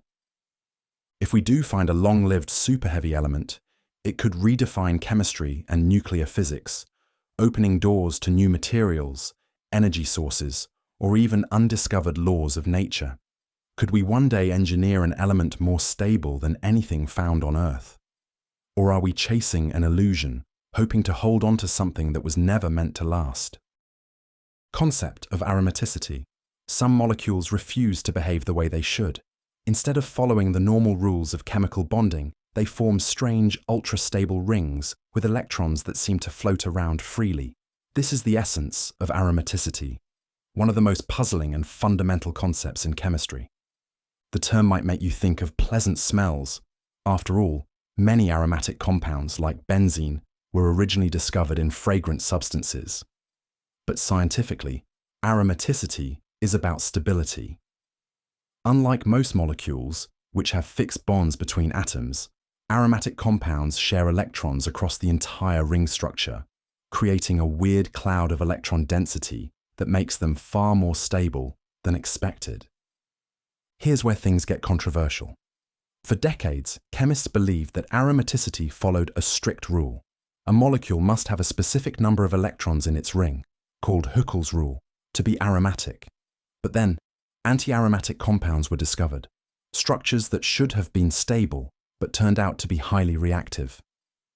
Even more confusing, some molecules defied both categories, existing in a strange limbo between aromatic and non-aromatic states. Today, chemists debate whether aromaticity is even a binary property or if it exists on a spectrum. Some molecules seem to switch between aromatic and non-aromatic states, while others challenge the very definition of what it means to be aromatic. Understanding aromaticity isn't just an academic exercise, it's the foundation of organic chemistry, materials science, and even pharmaceuticals. Could we one day manipulate aromaticity to create superstable materials or entirely new forms of chemistry? Or will we always be chasing a definition that refuses to be pinned down? Nature of chemical bonding. What if I told you that the very glue holding the universe together, chemical bonds, is still not fully understood? You'd think that by now we'd have figured out exactly how atoms stick together, right? Well, not quite. The nature of chemical bonding remains one of the most debated and mysterious topics in chemistry. At first glance, chemical bonds seem simple. Atoms share, steal, or swap electrons, forming stable molecules. This is what we were all taught in school. Ionic bonds involve electron theft, covalent bonds involve sharing, and metallic bonds create electron seas. Case closed, right? Not exactly. Take covalent bonding, a fundamental concept. Traditional chemistry says atoms share electrons to form stable pairs, but quantum mechanics throws a wrench into this explanation. Electrons don't orbit like tiny planets. They exist in fuzzy probability clouds. In reality, when two atoms bond, their electrons don't just pair up in a straightforward way. They enter a strange quantum superposition, where they are spread out over both atoms at once. So, do molecules even have bonds in a classical sense, or are they just complex quantum interactions? And then there's the mystery of the hydrogen bond. This weak attraction between molecules is responsible for everything from water's unique properties to the structure of DNA. But is it even a bond at all? Some scientists argue it's more of an electrostatic force, while others believe quantum tunneling and entanglement may be playing a role. These questions aren't just theoretical. Understanding chemical bonding at a deeper level could revolutionize materials science, nanotechnology, and even drug design. The problem: we still don't have a unified theory that fully explains all types of bonding in every situation. So what if our entire understanding of how matter holds together is incomplete? What else might we be missing? Mechanisms of atmospheric chemistry. Earth's atmosphere is a vast, swirling chemical laboratory, constantly reacting, shifting, and reshaping the conditions that make life possible. But despite our deep understanding of chemistry, there's one thing scientists still debate. How exactly do the countless chemical reactions in the atmosphere work, and what forces are shaping them? At first glance, atmospheric chemistry seems straightforward. Sunlight breaks molecules apart, oxygen reacts with pollutants, and weather moves everything around. But when you zoom in, things get weird. The air we breathe is filled with radicals, highly reactive molecules that exist for mere fractions of a second before disappearing into new compounds. Some of these reactions create the ozone layer, shielding us from deadly radiation. Others form acid rain, corroding cities and forests. And some, like the interplay of carbon dioxide, methane, and aerosols, determine Earth's climate itself. One of the biggest debates in atmospheric chemistry is about how human activity influences these reactions. We know that emissions from factories and cars change air quality, but predicting exactly how new chemicals will interact in the atmosphere is a challenge. For instance, scientists once thought CFCs, chlorofluorocarbons, were harmless until they were found to be destroying the ozone layer. What other invisible dangers are we missing? Then there's the mystery of climate feedback loops. Do certain atmospheric reactions amplify warming or help cool the planet? And how much do natural processes, like volcanic eruptions or plant emissions, contribute compared to human-made pollutants? If we could fully decode the chemistry of our atmosphere, we might find ways to engineer cleaner air, prevent climate disasters, or even terraform other planets. But until then, the air around us remains an unpredictable, ever-changing puzzle, one we're still racing to solve. Existence of quasi-crystals. Crystals are supposed to follow rules, perfectly repeating patterns of atoms forming precise structures. But what if nature had been hiding a completely different kind of order, something that defied everything we thought we knew about solid matter? This is the strange world of quasi-crystals, materials that shouldn't exist, yet somehow do. For decades, scientists believed that all crystals had translational symmetry, meaning their atomic structures repeated predictably, like tiles on a bathroom floor. But in 1982, Israeli scientist Dan Shechtman discovered something that shattered this assumption. He found a material with an ordered atomic structure that never repeated, arranged in a way that was mathematically impossible, or so everyone thought. The discovery was met with ridicule. Crystallography textbooks stated with certainty that quasi-crystals couldn't exist. Shechtman was even laughed at by colleagues and told to go read a book on solid-state physics. For years, the scientific community rejected his findings. But as more researchers examined the evidence, they realized that Shechtman was right. In 2011, he won the Nobel Prize in Chemistry for proving that quasi-crystals were real. So why is this so controversial? Because it rewrote the fundamental understanding of solid matter. Quasi-crystals challenge the traditional definition of what a crystal even is. They also appear in unexpected places.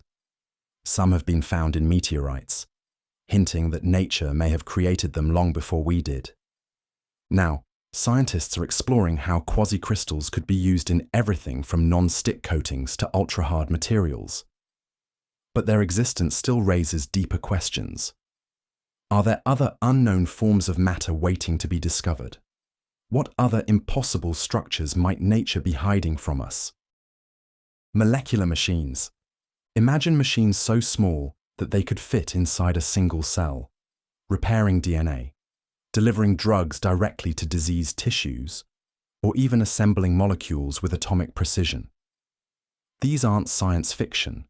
They're molecular machines, and they could revolutionize medicine, technology, and even the way we think about life itself.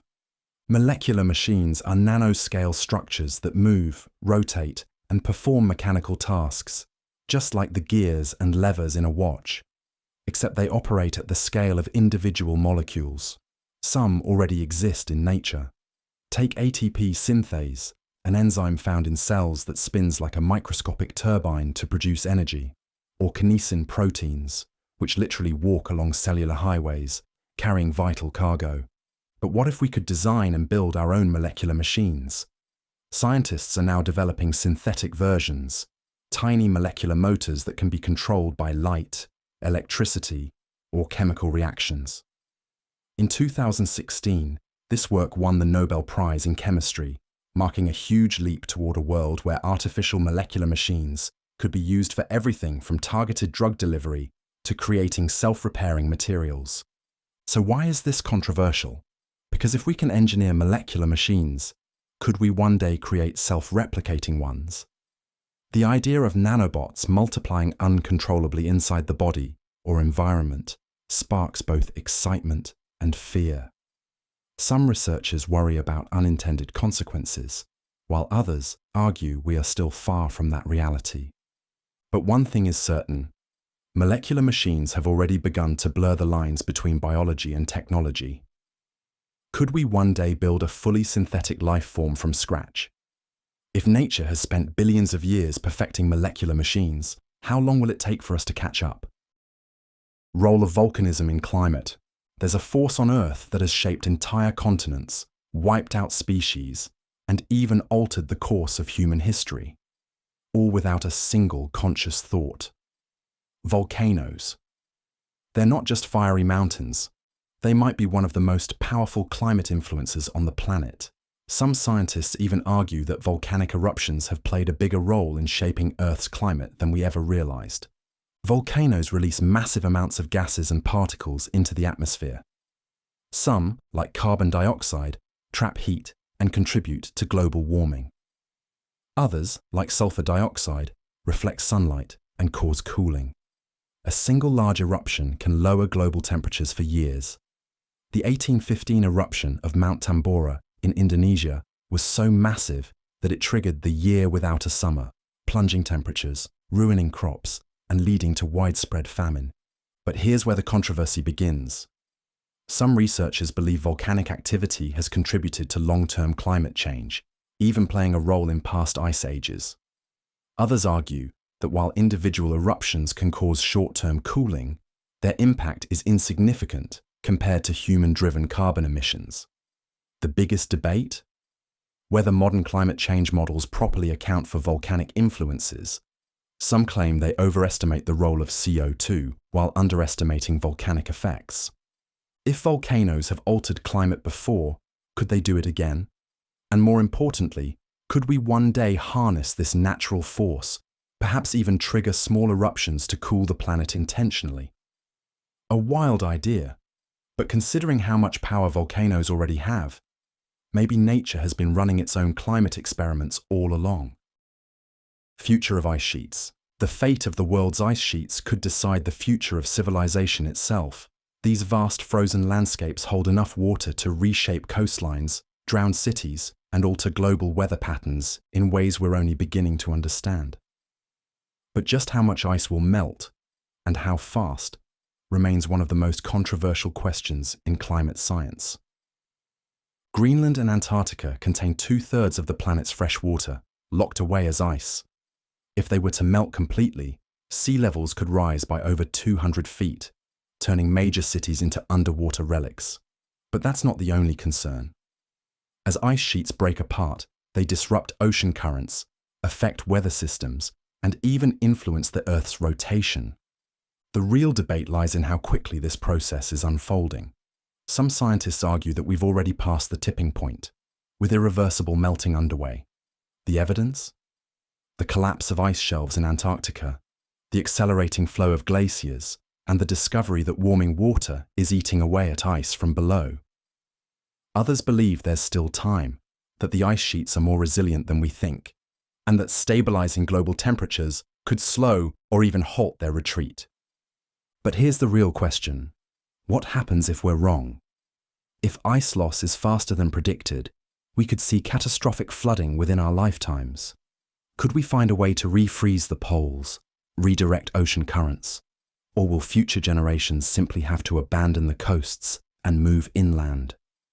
One thing is certain, the fate of our ice sheets isn't just a scientific mystery, it's a question of survival. Possibility of a supercontinent. Earth's continents are drifting, but where are they going?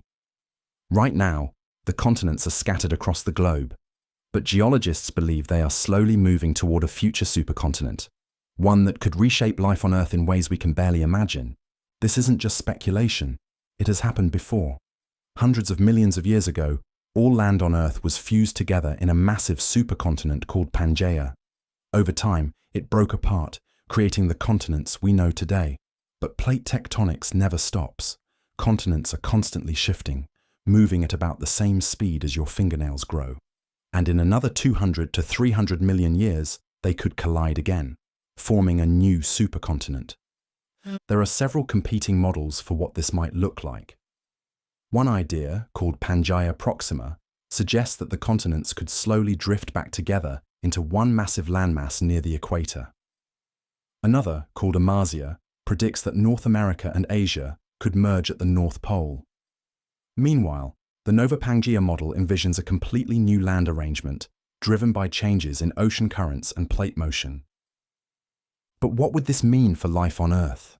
A supercontinent could drastically alter climate patterns, potentially creating vast deserts or extreme weather zones. It could also disrupt ocean currents, reshaping ecosystems, and possibly even triggering mass extinctions. Some scientists argue that predicting plate tectonics millions of years into the future is impossible due to the chaotic nature of the process. Others believe the models are solid, based on how the continents have behaved in the past. If Earth is heading toward another supercontinent, what will the world look like? Will it be a paradise of connected land masses, or a hostile environment of extreme conditions? And if humans are still around, Will we adapt, or will we need to find another home? Causes of earthquakes. The ground beneath your feet is not as solid as it seems. In an instant, the earth can shake violently, tearing apart cities, triggering tsunamis, and reshaping landscapes. But what actually causes earthquakes? And why do some scientists believe there's more to them than just shifting tectonic plates? The most widely accepted explanation is plate tectonics. The Earth's crust isn't a single solid shell. It's broken into massive pieces called tectonic plates that float on a layer of molten rock. As these plates move, they grind against each other, get stuck, and build up stress. When that stress finally releases, the result is an earthquake. Simple, right? Not always. Some researchers argue that not all earthquakes fit neatly into this model. For example, deep earthquakes, those occurring more than 300 miles below the surface, happen in areas where rock should be too hot and soft to store enough stress to rupture. Scientists suspect other forces may be at play, such as mineral transformations that release energy deep within the mantle. Then, there's the theory that earthquakes might not always be natural. Human activity, such as fracking, dam construction, and deep mining, has been linked to unexpected seismic activity. Some earthquakes have even occurred in places where tectonic movement isn't common. Could human actions be creating artificial fault lines? And here's where things get even stranger. Some researchers speculate that electromagnetic shifts or even solar activity might have subtle influences on earthquake patterns. While mainstream geology doesn't fully embrace these ideas, they continue to be explored. So, are earthquakes simply the product of grinding plates, or is there more to the story? If our planet is constantly shifting, what unknown forces might still be waiting to shake up our understanding of how the Earth really works? Mechanisms of mountain formation. Mountains are Earth's greatest sculptures, but how exactly are they formed? Most people assume mountains have always been there, standing tall and unshakable. But in reality, they are dynamic, constantly growing, eroding, and even vanishing over millions of years. The real question is, what forces are powerful enough to push entire landscapes miles into the sky? The standard explanation ties mountain formation to plate tectonics. When massive sections of Earth's crust, called tectonic plates, collide, the land has nowhere to go but up, creating enormous mountain ranges like the Himalayas. The collision between the Indian and Eurasian plates, for example, continues to push Mount Everest higher by a few millimeters each year. But is this the whole story? Some scientists argue that mountains don't just form from plate collisions. Some may rise due to forces from deep within the Earth. Mantle plumes, rising columns of superheated rock, could be responsible for uplifting vast regions. Others suggest that intense erosion and climate changes may contribute, reshaping landscapes in ways we don't fully understand. Then, there's the debate over ancient mountain ranges.